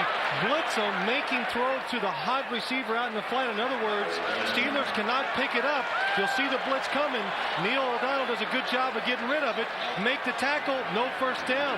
Andre Hastings showing his strength, gets it to first down. That's why he's their top 3rd down receiver on the season. No huddle offense. That's John L. Williams, and a rare carry for the veteran from Florida in his 10th season, used primarily as a blocker and pass receiver, and the Cowboys stop him for no gain. You're in a hurry-up offense, and if you're going to do that, you're keeping people off the field. You better take a look at some hot receivers downfield. They're in the nickel baits, they call it. The Cowboys 7 defensive backs. Throw to the sidelines, a nice fingertip catch by Hastings again. Ducks out of bounds at the 35, where it'll be 3rd and short 2. You know, when you look at the stats at halftime, and then I'm going to end this whole thing about 3, 4, and 5 wide, Phil. But when you look at it, everybody's got to take a look at stats because they all get them, and they see that this is effective when we're in 4 and 5 wide. Why they're even fooling around with the running game? You know, people say you have to have the running game to win. Not when your passing game is working, then you use your passing game. 4.5 minutes remain in the 3rd quarter. The Dallas Cowboys leading Pittsburgh Steelers 20-7. Super Bowl 30. 4th down and short. Cordell Stewart. No, that's Eric Pegram, rather, with the toss. And Pegram, who played at Atlanta and once had a 1,000-yard season. That was 2 years ago. Has the first down. Well, it's a good call here by the Steelers. They don't have to run inside. What they do, they bring the receiver down inside. Watch him. He's supposed to crack on the Shante Carver 96. He doesn't do it. Eric Pegram does a good job of changing. Instead of going outside, cutting back inside for a big first down. Did you see Mills duck it out of the way? Pegram goes to bed every night with a smile, watching his videos of Sanford and Son. O'Donnell. Oh, what a nice catch by Mills. That ball again wasn't on target, but Mills went out and got it. Brock Marion, the defender, an 8-yard gain. I'll tell you one thing right now. They better be glad these guys have got some great hands because O'Donnell has not been on target. And we're not beating him down. It's just the fact of where he's throwing the football. This guy's open. I mean, they're throwing the ball high and wide. When you keep doing that, you're going to get something tipped and picked off. Ernie Mills, who had a brilliant game in the thriller against the Colts in the AFC Championship. Made the big defensive play. Remember reaching in, breaking up the interception of Coria. Van Morris in the backfield by Darren Smith, and Smith rides him down short of the first down. It'll be 3rd and 2, no gain. Well, it's an excellent job by Darren Smith right there of seeing the draw play. You're going to see him up top. Watch him read the draw and comes up and makes the tackle. Darren, who didn't sign, remember, he held out at the start of the season and had to work his way into shape. Probably their fastest linebacker. They did some dealing in the offensive line, and John Jackson just misses the block. If he makes the block, Van Morris is still running with the football. 3rd and a yard and a half.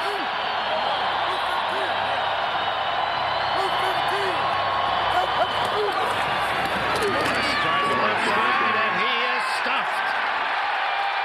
What a hit. Tony Tober was in on the tackle along with Brock Marion. Well, the one bad thing about that call in that situation, you do not have a lead blocker. So if a linebacker comes free right there, there's nobody there to help the runner. 4th and no gain, so it's a 1.5 yards.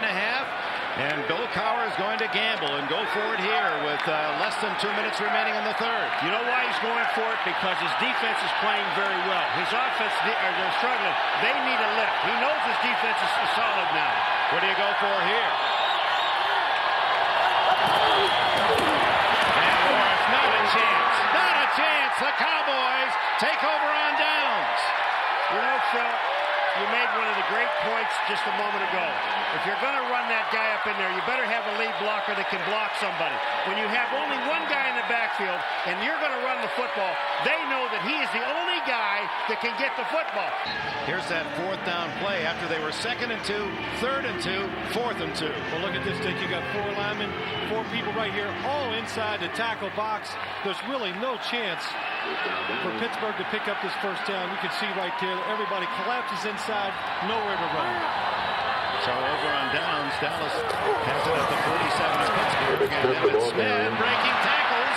They had him for a loss, and he leaves 5 men in his wake before Greg Lloyd can get him. You know what amazing on that play? Ray Seals, Green, and Kirkland all have him in the backfield. Here it comes, right here. There's Seals, he misses. Here's Green pushing him into Kirkland. Kirkland misses again. And Emmitt Smith picks up 6 yards. Almost 6 yards on the play. Man, Kevin Williams right and Michael Irvin to the left as Emmitt Smith, the lone back. Novacek in motion. Quick throw to Irvin.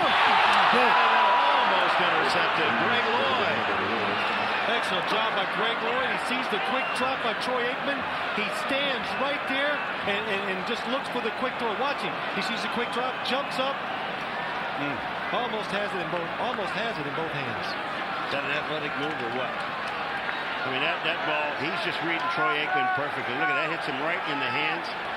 And he had a second chance on the way down. Yeah, when Troy Aikman throws that quick slant, that baby's humming. 3rd and a long 4.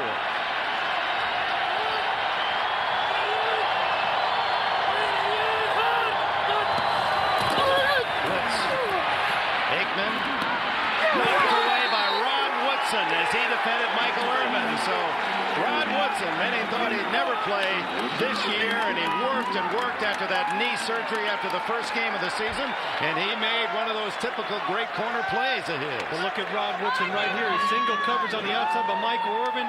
A good plant, and if that ball is thrown to the outside, he's going to intercept it.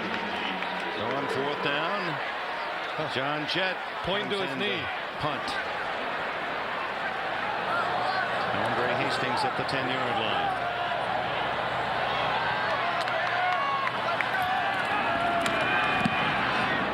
Wow, what a kick. Beautiful spiral that's going to go into the end zone.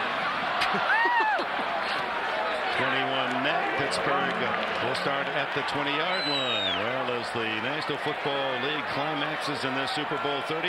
You know, I said one thing about field goal kickers getting $50. Yeah. You got 2 punters here that should get about a quarter. Tough to please tonight, Paul. The next punter's You got to put the ball out of bounds and give your team a chance. Final minute of the quarter. O'Donnell able to connect with Ernie Mills. Sidelines for a 1st down across the 30. Do you see what Deion Sanders says? Deion Sanders, my fault. Now here's the play here. He's way off. And as Deion walks back to the huddle, he just looks at his teammates and he says, "It's my fault." What a move. Outside. He's given up. The short stuff out and in, he has a tough time with. Don't try to run with him. Pickup of 12, 20 seconds left in the quarter. Dallas leading 20-7. Good pickup on 1st down out to the 37-yard line where Shante Carver, who played here with the Sun Devils of Arizona State, makes the tackle. Dallas Cowboys trying to put their stamp on the 1990s, winning 3 Super Bowls in 4 years and winning without their beloved coach Jimmy Johnson, who was fired a year ago. Jerry Jones, the owner, hiring Barry Switzer. And Switzer is a quarter away of winning his first Super Bowl title. Roll down. second and a short 6. Van Morse up the middle. 45 to the 49. Great open field tackle by Scott Case. A gain of 12. I mean, you're talking about some great footwork now. Oh, absolutely. A good read here. Watch on the outside. You're going to see Shante Carver come inside. Van Morse, excellent job. Breaks outside, inside. And like we said earlier, Paul, such a big man, but light feet and quick feet enables him to make those quick reads. I swear, when he sat down with us in a meeting, Dick, the other day, when I said to you guys out there, I said, this guy is already ready to play, and nothing's going to bother him. First down has not been a good down for the Steelers. They're averaging 2 yards on every first down in this game.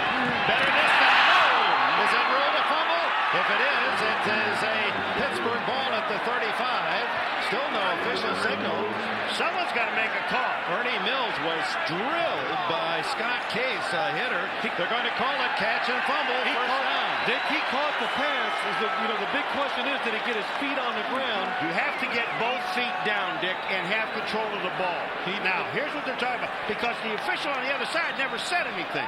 He gets both feet down on the catch. Watching right here, you see Neil O'Donnell? Here it is. It's a catch. First down. He did indeed get 1-2 down, and the Steelers avoid another big turnover as the ball is recovered by Mark Bruner, the rookie tight end. Look at this hit by Scott Case. That is sensational. And then heads-up play by the tight end Bruner. They get the first down at the 35. He was the only other black jersey downfield in a sea of white. First down at the Dallas 35. O'Donnell's second receiver is Van Morse. And Van is whistled down by Darren Woodson. That Woodson is a superb safety, 215 pounds, playing in his home city. High school star here in Phoenix. Well, Scott Case is having a big day, hitting these receivers and runners down the field right there, just runs through the receiver. And the Steelers, of course, very fortunate. Mark Bruner is alert and hustling on the play. There's Case, who came to Dallas this year as an unrestricted free agent from the Atlanta Falcons. 188 pounds, and he's known around the league as a hitter. Second down and 8. O'Donnell flushed out. Complete to Ernie Mills. Oh, was that very nearly intercepted by Larry Brown. Brown was just a short step away from his second pick. I'm going to tell you something right now. Throw this ball or not, I don't know, Phil, but I'm going to tell you, when he rolls this thing out, you want to talk about some velocity on the ball. Look at this baby get there. Brown wasn't as close as it looked from up here, but when you see that from the end zone, Dick, I'm going to tell you something, that ball was perfect. They're in another third down situation here. 3rd and 3. They go to the nickel Bates. Bill Bates comes in as a linebacker, defensive back. That signals 7 defensive backs in the field for the Cowboys. Spread formation. Here they come. O'Donnell. Complete to Thigpen. First down at the 21. Boy, are they picking up the blitzes. They had a blitz on that again, and this offense is picking up and giving that man time to throw the football. Excellent job by Neil O'Donnell picking the right side. He goes to the right with their single coverage. And you see Larry Brown, they're playing these inside routes. They know the Steelers love them on 3rd down, but they execute them so well, you can't stop it. Pittsburgh stays in the 4 wide. O'Donnell dumps it off to John L. Williams, and John L's to the 19-yard line. A short gain. Darren Woodson, yet another tackle. And Woodson is one of the Cowboys who will be an unrestricted free agent, and he's valued as one of the top 2 or 3 safeties in the entire NFL. No huddle. Set up on an 8. O'Donnell to the end zone. Incomplete. Cordell Stewart covered by Woodson. Darren Woodson had his hands all over Cordell Stewart down the field.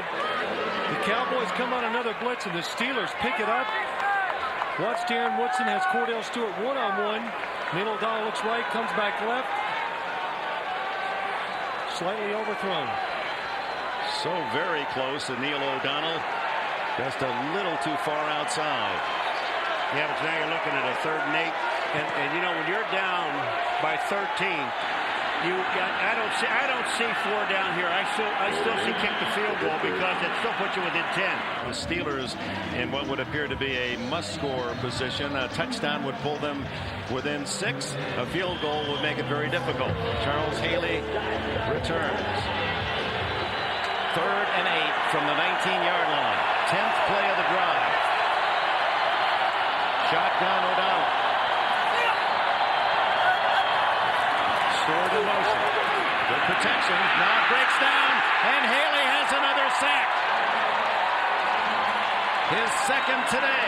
Yeah, but I'll tell you, the guy that should have gotten the sack is old Russell Maryland.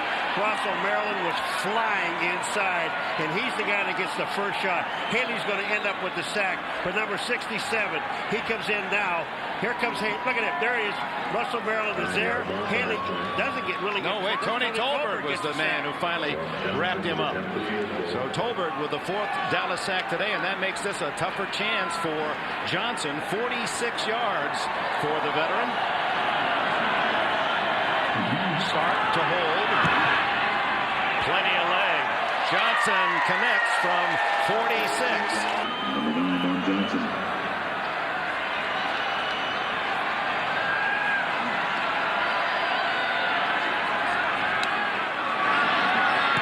Onside kick.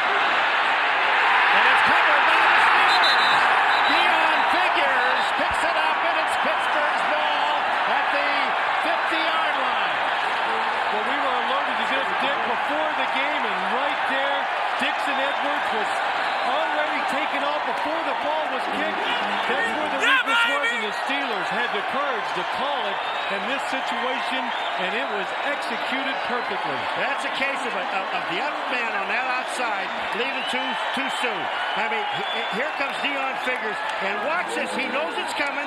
He sees it. He reads the ball. And the most important thing now, I got to get in. Boy, it bounces right on his hip. And I'll tell you what, you can pick it up.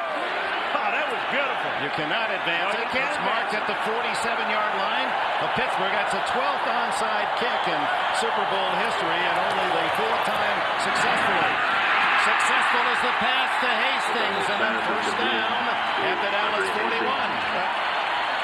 Here comes the onside kick again, folks. So you understand, I mean, look at this ball. And Figures, it hits it right on the hip. There's absolutely nobody out there. But we knew that they were going to try it. They wanted to do it in the first half off a scoring play, but it didn't have a chance. Pass is high again, and what a catch by Hastings. The receivers for Neil O'Donnell have been brilliant. Fantastic is the word. Brilliant, Dick, you're right. You see him up in the slot right there. Andre Hastings goes high, catches the ball on the 2nd try.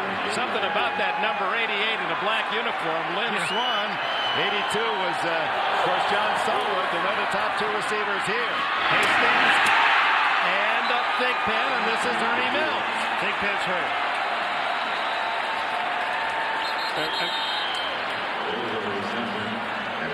That's Ernie Mills. Ernie Mills got whacked that time by Larry Brown. But they've been hooking up perfectly on all of these plays, and now it seems O'Donnell has settled down. And it took 3 quarters and a little more just to do it. But, you know, there haven't been many passes that have been below the shoulders of his receivers. No, not many. You're right, Dick. Here's a good look at Larry Brown coming up, making the hit. Then he hits him in the back of the head. And pushed that left knee, got twisted underneath. And, of course, an injury to one of the Steelers punishes them in that 4 and 5 wide. We'll take a timeout with 10:16 left in the 4th. Ernie Mills with his 8th catch, but the injured knee as they attend to him. Ball at the 22-yard line. Another big effort from Mills, who was the leading touchdown man of the receivers of the Steelers, had 8 touchdown catches, and Emmitt Smith, his teammate at the University of Florida, was one of the first men on the field to make sure Ernie was okay.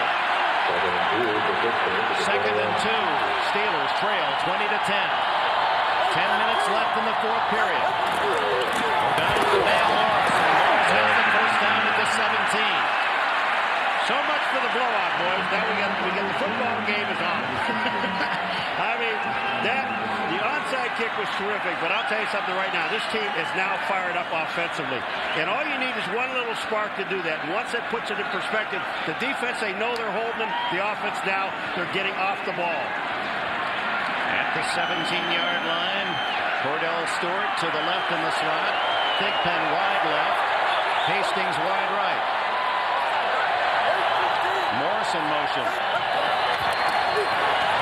Morris had to lose his forward momentum to come back and get the ball, so he didn't have that charge going upfield. You know, he's a tough man to break down, Bam Morris. Not only does he catch the ball and he gets hit, but watch Scott Case at the end of this, baby. He jumps on his back and he still can't get him down. Here it is. He checks off on the outside, hits Bam Morris. Brown comes up and hits. So watch Scott Case on top. He's going to ride him a little bit. Nothing. Ball at the 11, a gain of 6 on the play. 8:50 remaining, and O'Donnell almost perfect the last 2 drives. Looks to the end zone, throws underneath, complete to Thigpen, drilled it down at the 5, it hangs on. Dixon Edwards almost dislodged his shoulders from his hips, and he did not let the ball go. What can you say about these wide receivers? Watch Yancey Thigpen. He's coming all the way across the field right here. Neil O'Donnell hangs in there and throws it into tight coverage. And what a hit by Dixon Edwards. Edwards just drops his shoulder. Watch his shoulder hit him right here. He'll drop it and bam! That's how you hit that big bag, Jack. First and goal at the 5. This is to the 2-yard line. Dixon Edwards makes another tackle. It was Morris who scored the winning touchdown against the Colts in the AFC Championship. And like another man named Bam, remember Sam Bam Cunningham had the same nickname. They're best down inside that 2-yard line. You figure he'll get it. All right, they're bringing some big lumps in now. They got Parrish is in there, and he reported. So obviously 79, James Parrish will be on the line of scrimmage. But if you're going to keep Bam in there and give him the ball, they're doing the right thing now. Now they got John L. Williams up in there with him. Second and goal. Morris with 71 yards rushing to lead all ball carriers. Gets the handoff. Brings it down. Touchdown, or is it? They haven't marked it yet. No, they mark it down at the 1-foot line. Very much like the Emmitt Smith play. The official on the far side waiting and waiting. And then this time marking it. Paul, when you're a big running back like Bam Morris is, you cannot tackle him high right there. You saw Dixon Edwards get a chance, goes high. That's a touchdown. The ball had broken the plane of the goal line, but no touchdown call. I would give it to him one more time. Nose of the ball tickles the goal line on 3rd and goal.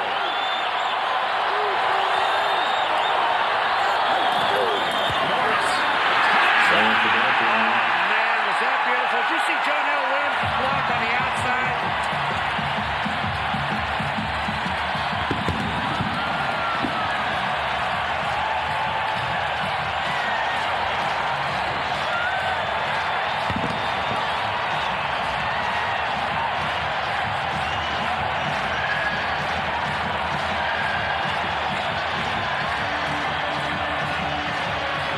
So the Pittsburgh Steelers and young Bill Cowher down 20-7 in this 4th quarter. Kick a field goal and then execute the onside kick, and that leads to Bam Morris's touchdown. This to pull the Steelers to within 3. It's 20-17.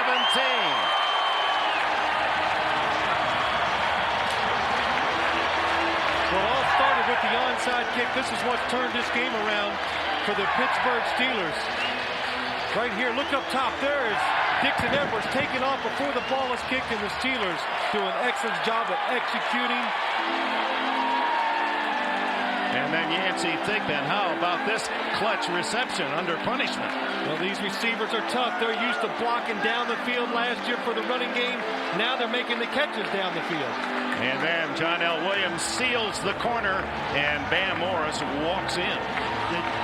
That block that time by John L. Williams on Miles, Godfrey Miles was just beautiful. And look at Bill Cowher. Yeah, 1 point.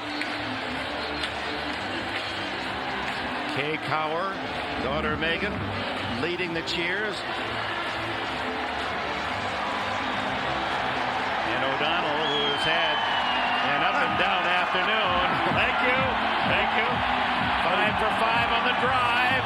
And plenty of time. 6:36 left. A field goal game. And the Steeler defense in this second half has been very stingy. You know where Dixon Edwards is now? He may be offside. Yeah, that's right. That's right. He could be across the 40.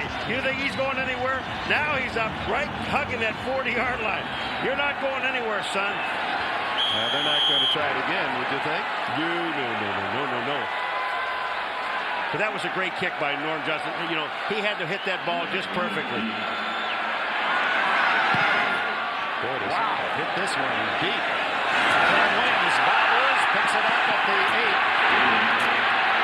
And he's in trouble now at the 12. The Steeler fans on their feet. Fred McAfee makes the tackle, and Dallas will start from the 12. But we've had a chance to do 6 Steeler football games this year, and one thing we have learned, regardless of how the game goes, they will fight from start to finish, and that's what we have seen in the second half. Norm Johnson has played a major part. A long field goal, 46 yards, and the onside kick execution. Dick, I told you at the beginning, these guys believe that they're in a street fight, and they know what they have to do. And when you tell the Pittsburgh Steelers they can't do something, you told the wrong team. You see how the Pittsburgh Steelers defense has shut down the Dallas offense. Aikman to throw from deep in his own end into Kevin Williams. Ducks under a tackle, and he's all the way to the 34. What a big play for the Cowboys. 22 yards. You know, Kevin Green moved outside and was sitting on Williams. And watch what he does. He lets him inside. You've got to keep him from going inside.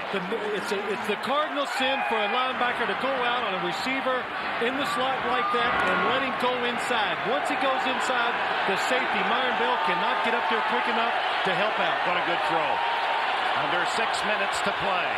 Dallas by 3. And Smith stopped at the 35-yard line. And Emmett, one of the men figured to be the big star in this Super Bowl 30, has been shackled in this game. Very little yardage. Dick, they're stopping the running game now. They're not standing up there trying to play these guys, these big offensive linemen man-to-man. They're using their speed, moving around, and the Cowboys just can't get enough helmet and equipment on them. Last 11 carries, 6 yards. As you see, Irvin McCormick being taken back for some medical attention. Backup defensive end for Dallas. 2nd and 9. Aikman blitz. Falls at the 25. The sack by Kirkland. LeVon Kirkland. Let me say one thing about LeVon Kirkland. When he walked into us the other day, and I said to LeVon, and we always talk about the unsung hero of this defense. They talk about Lloyd, they talk about Green, but you better start talking about 99, because look at that. Over the blocker and knocks Aikman back. But we asked him, we said, you know, LeVon, how do you feel about taking a back seat? He said, I don't care. I know my role, and that's his role. Right there. Get him. Boy, Aikman jolted like he took a right cross, got on his heels and stumbles, an 8-yard loss, 3rd and 17.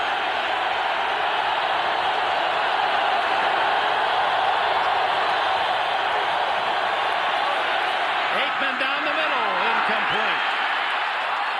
Kevin Williams wants interference as he went down at the 45. No flag. Pittsburgh is held. He was slipping. He was slipping, and he got tripped up, I think, with Rod Woodson in his feet. No, is it Woodson? Is it Carnell Lake? Watch this. He goes to the inside. He's slipping. That's a good play. There's no pass interference there. Little hand check from Carnell Lake. If you're a Dallas fan, you'd think there was contact. So into punt is John Jett. 4.5 minutes to play. Andre Hastings at the 32-yard line. Beautiful spot. Hastings backpedals to get 25. 30. And down at the 33. 48-yard punt. 8 on the return. Barry Switzer's Cowboys led early 13-0. 20-7 their lead after 3 periods. Pittsburgh has scored 10 points in this final quarter, and the Steelers have the ball with 4 minutes 15 seconds remaining, and they'll start from their own 32-yard line. A quiet game for Troy Aikman and his star running back Emmitt Smith. Neil O'Donnell. Ernie Mills is out for the rest of the game after 8 catches with a knee injury. 4 wide. O'Donnell in trouble and just gets that away. Incomplete. In and out of the hands of Andre Hastings. Boy, it looked as if Tony Tolbert was going to take the ball right out of O'Donnell's hand from behind. Hastings looking up at the scoreboard because you can see the instant replay, and he knows catch the ball first, then run with the football. You're right, Paul. He knew he was wide open trying to catch it and run, and just a little too quick, took his eyes off the football. Now the pressure on the Dallas defense. O'Donnell with a big second half. 4 linemen and 7 defensive backs. Blitz on. O'Donnell intercepted, and Larry Brown has a shot at a touchdown. Brown knocked out of bounds by John L. Williams. And Brown again, not even near the play. The ball thrown right to him. But what happened is they blitzed again. The Dallas Cowboys. The Steelers pick it up, and Larry Brown just stands there. Watch this coming at you. You're going to see the blitz. The Cowboys pick it up. Neil O'Donnell throws it quick outside. The receiver does not adjust the route. Larry Brown with 2 interceptions. He just stood there, both of them thrown right at him. Out of bounds at the 6-yard line. John L. Williams saved the touchdown. And now the Steelers. Well, the Steelers are not out. They got to hold him to a field goal right here. That's what Cowher said. He said to his team, field goal, field goal, field goal. His touchdown, it puts it out of perspective. But there's twice. Now, you don't know who didn't make the adjustment. Was it receiver or was it Neil O'Donnell on that play? Emmitt Smith lines up deep. Smith inside the 5 to the 4-yard line. Joel Steed, the nose tackle, 300-pounder from Colorado, makes the stop.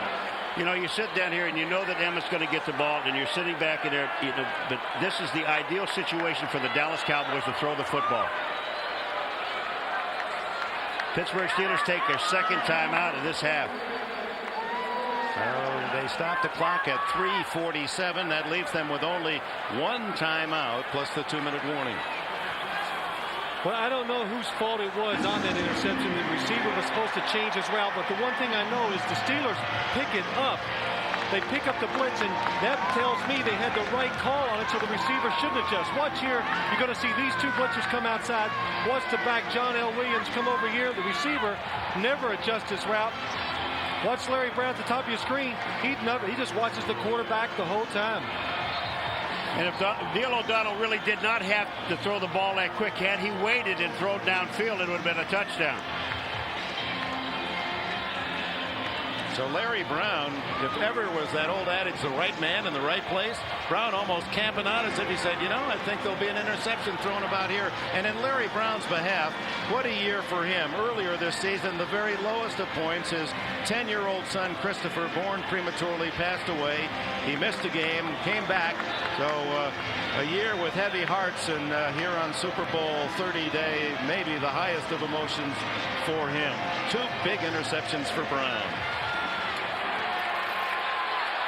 Second and goal.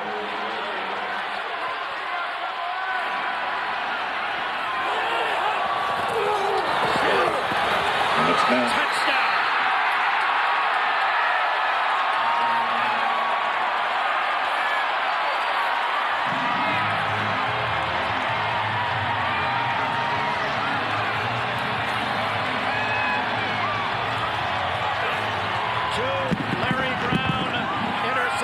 Have led to 2 Emmitt Smith touchdown blasts.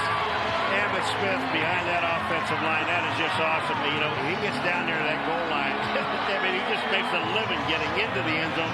I mean, just some outstanding blocking by the offense. You look at Kevin Green saying, you know, a couple of interceptions, and we'd be ahead in this ball game. 14 points of the 27 if this extra point is good, and it is. 27-17. Emmitt Smith held only 49 yards rushing today, but 2 touchdowns. Well, this touchdown, Derek Kennard and Larry Allen, the center and the right guard. Watch them here push the Steelers off the line of scrimmage. And then Darrell Johnson does a good job of kicking it out. Emmitt Smith gets to the half-yard line, pushes his way into the end zone. Well, the story after the 2 interceptions, it took Dallas only 2 plays to score each time as Larry Brown positioned them deep in Pittsburgh territory with his picks. Well, there's a man who might well get considerable number of votes for the most valuable play in this game, even though there was nothing spectacular about his interceptions, but he played his position right. Oh, yes, there was something spectacular, Dick. 14 points came off of those interceptions. And when you think back to those interceptions, the Cowboys were gambling. They were blitzing, hoping the Steelers would run something short. That's the reason why he just stood there. They were like playing a zone, expecting a quick route.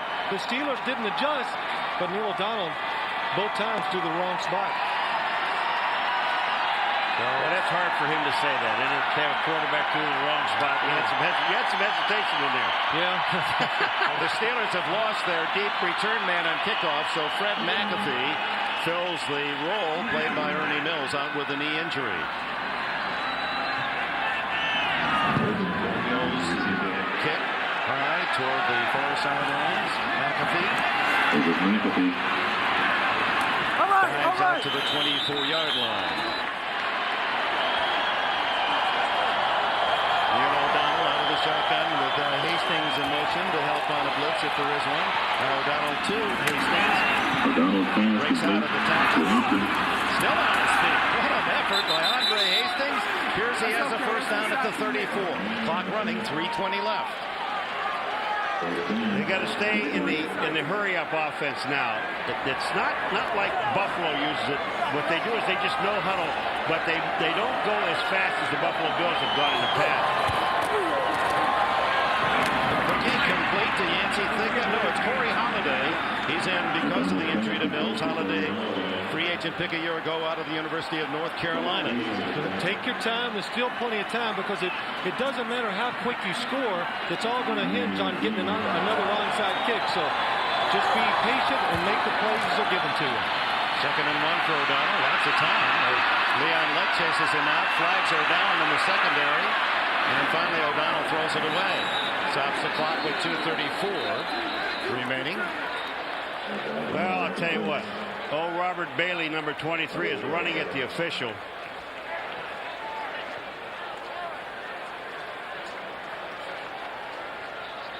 Illegal chuck downfield beyond the 5 yards against. They haven't said yet, but Bailey is the one that went running. Illegal contact. Number 40 on the defense. 5 yards. First down. That's Bill Bates, but Bailey, he was downfield grabbing on John L, and he thought that maybe it was on him. Here's Bill Bates right in the middle. They come across, and yeah, that's holding. That's holding.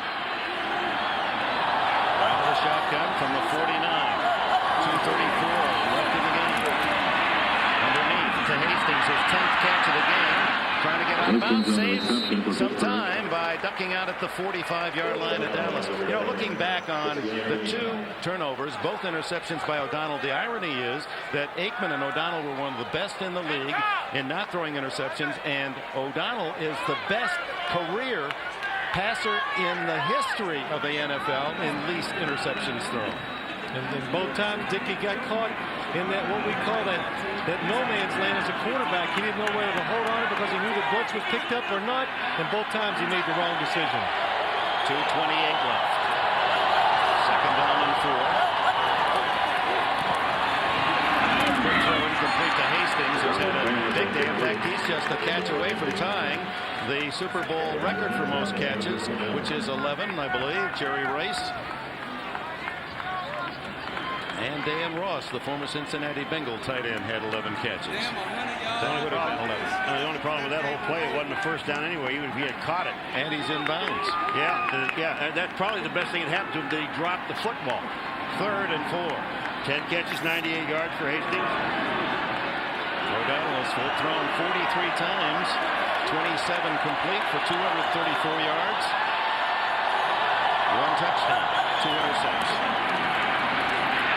Steps up, dumps it off to Williams. John L. Williams tackled at the 40-yard line. First down. 2:17, 2:16. Steelers will try to get off a play before the 2-minute warning. See if O'Donnell just grounds it. Well, I wonder if he sees the game clock. He might be just looking at the 24-second mark. He gets a play off. And goes deep downfield for Stewart. Incomplete, and Dion was there. And the 2-minute warning. Dallas owner Jerry Jones already conducting his press conference. Never one bashful from those who. Oh, look at this. And it's apparently getting some money. Jerry never could get enough. Oh, he's just going to autograph. Is that how come when I sign autographs it's like $1? That's a $100 bill he just signed over. Do you want us to explain that to you why you only did that? Meanwhile, 1:58 remaining, and Dallas calls time here.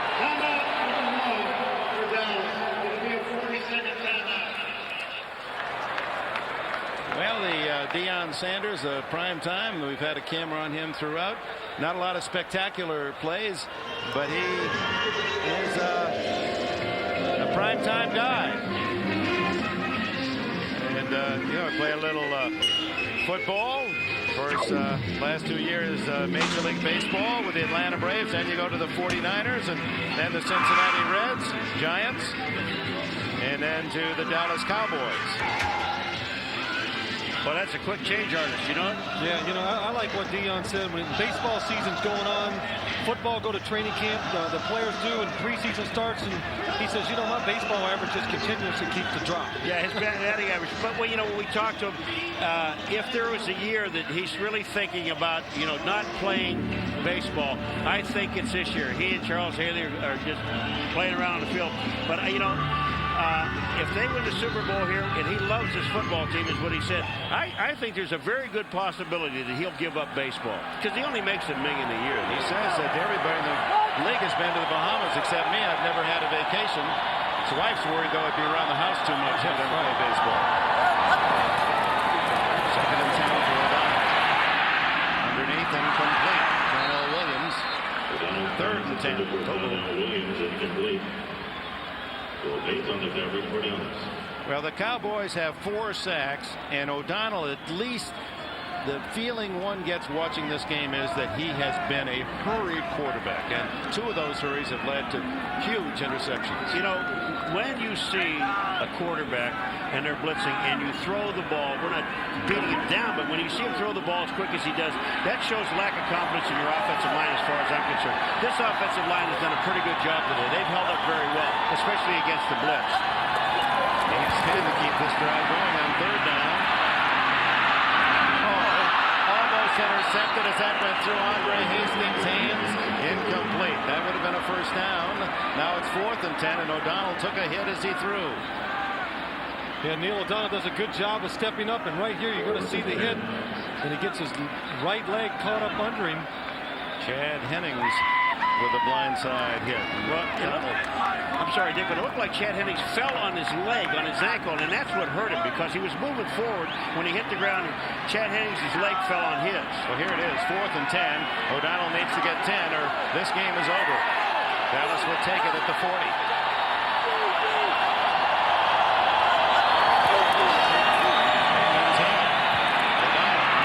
Incomplete. Darnell Williams, ball a little behind, and the Cowboys start to celebrate.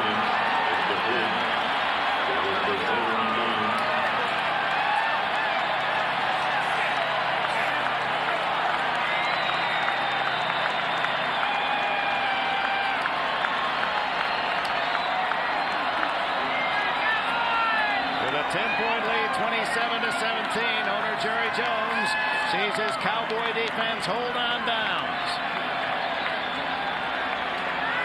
There's a lot of pressure on the owner in this season. Yeah, that's right. He made a very unpopular choice a year ago, firing Jimmy Johnson. You know, there was another case on that 4th down play. Phil, he had 2 guys wide open on the field to throw the ball to and could not find either one of them. Troy Aikman said it's not been a totally happy season. There's been a lot of internal strife. You asked him about it. He said it'd take 4 hours to explain. But you've read the things that a lot of nipping and nagging behind the scenes in Dallas. You know, I asked him, I said, just tell me your relations with Barry Switzer. I mean, if you can, if you would like to. And he said, strictly professional. They're setting up Barry. Uh-oh, Barry, be alert. You've got to get somebody to hold him so that he's distracted. Oh, he sees it going on.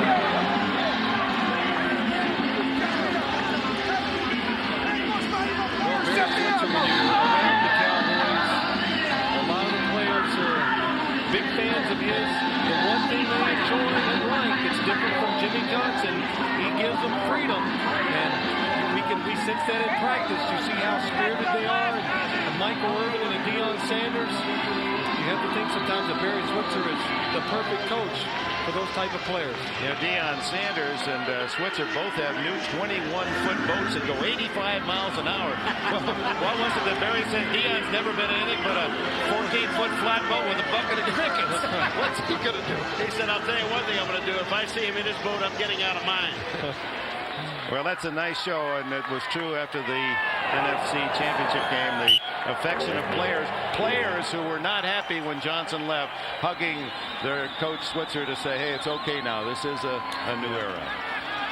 Well, I guess we're told that Larry Brown is the most valuable player, and he's the one that's holding Switzer up, getting ready for the Gatorade. Yeah.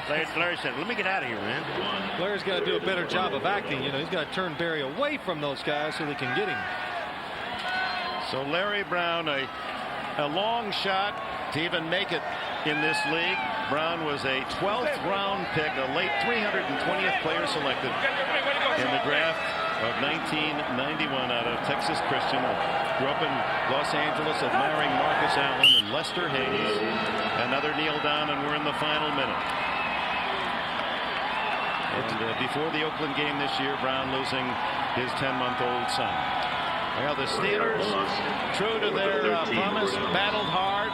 It'll be a game replayed and replayed. 2 interceptions, obviously the huge difference. I think that they had, you look at this game, the Steelers had many chances to make big plays, to win the football game, but in 2 crucial moments, that's what it comes down to, making a play under pressure. Both times they failed to do that. You know, I think the game really, not so much the interceptions, yeah, that cost you the ball game, but I'll tell you 2 situations that I think that turned this game around for Pittsburgh was when they got the ball in the second half of the game, and they, on the 40-yard line, when the kick out of bounds, they didn't capitalize there. Then they got the ball back again and did not capitalize again twice in a row. To me, that's where the interception came in. But I'm going to tell you something.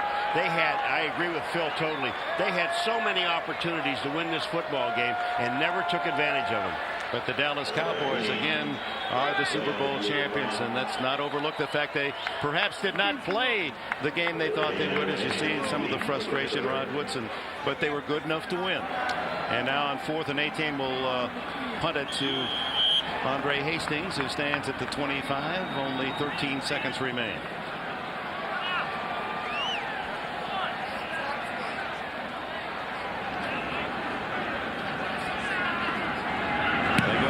Jet, but can't get there in time, and Hastings will let it kick back, and touchdown by Dallas with 3 seconds remaining. Time for a final Pittsburgh play. So the NFC will reign supreme again. 12 straight victories for the National Conference. And the frustration is not just in Pittsburgh, but every team that plays in the American Football Conference. It's painful. I mean, they hurt most of all. At least you got to say the gap is closing. I mean, we saw today that the Steelers and the AFC are capable of playing with the team from the NFC. And like we said, they had many chances to win the game, but they didn't come up in the situations when they were tough. You know, and the one thing, the onside kick that we knew was going to be coming sometime during the ball game, and we also thought it might have been on the opening kickoff of the game, but they didn't want to take a chance.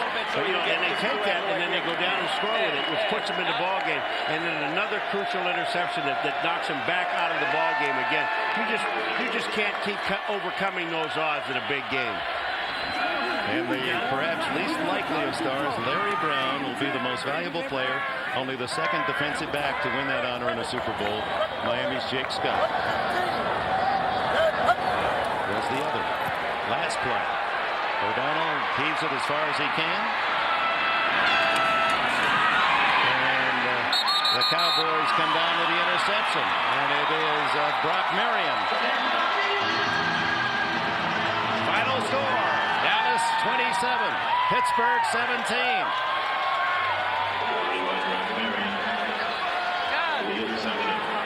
By the way, Larry Brown will receive the Pete Rozelle Trophy after the late commissioner who watched the game in Southern California.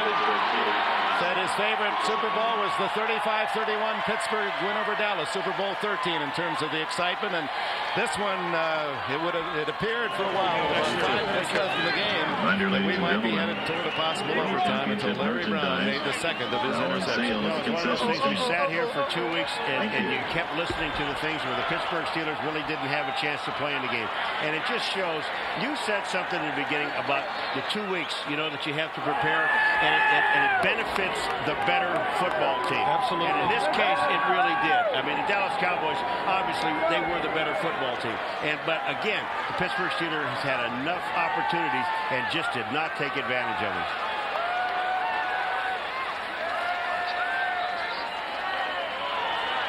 Vince Lombardi Trophy going to the winning Dallas Cowboys, who have now equaled the 5-1 by the San Francisco 49ers. And, of course, those two teams battling throughout the course of the year for that supreme position and regarded as the two best in the NFL.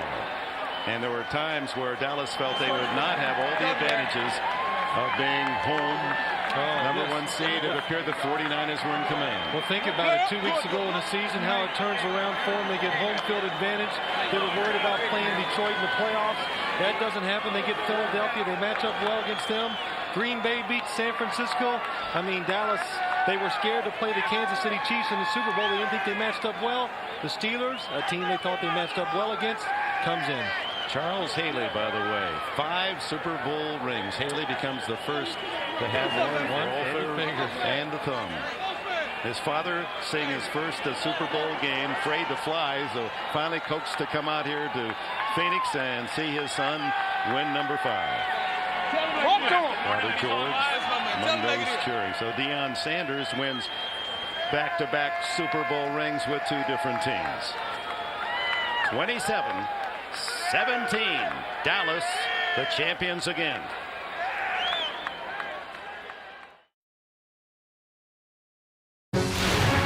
This NFL Films production has been brought to you by NFL Network. Watch the National Football League 24 hours a day on NFL Network.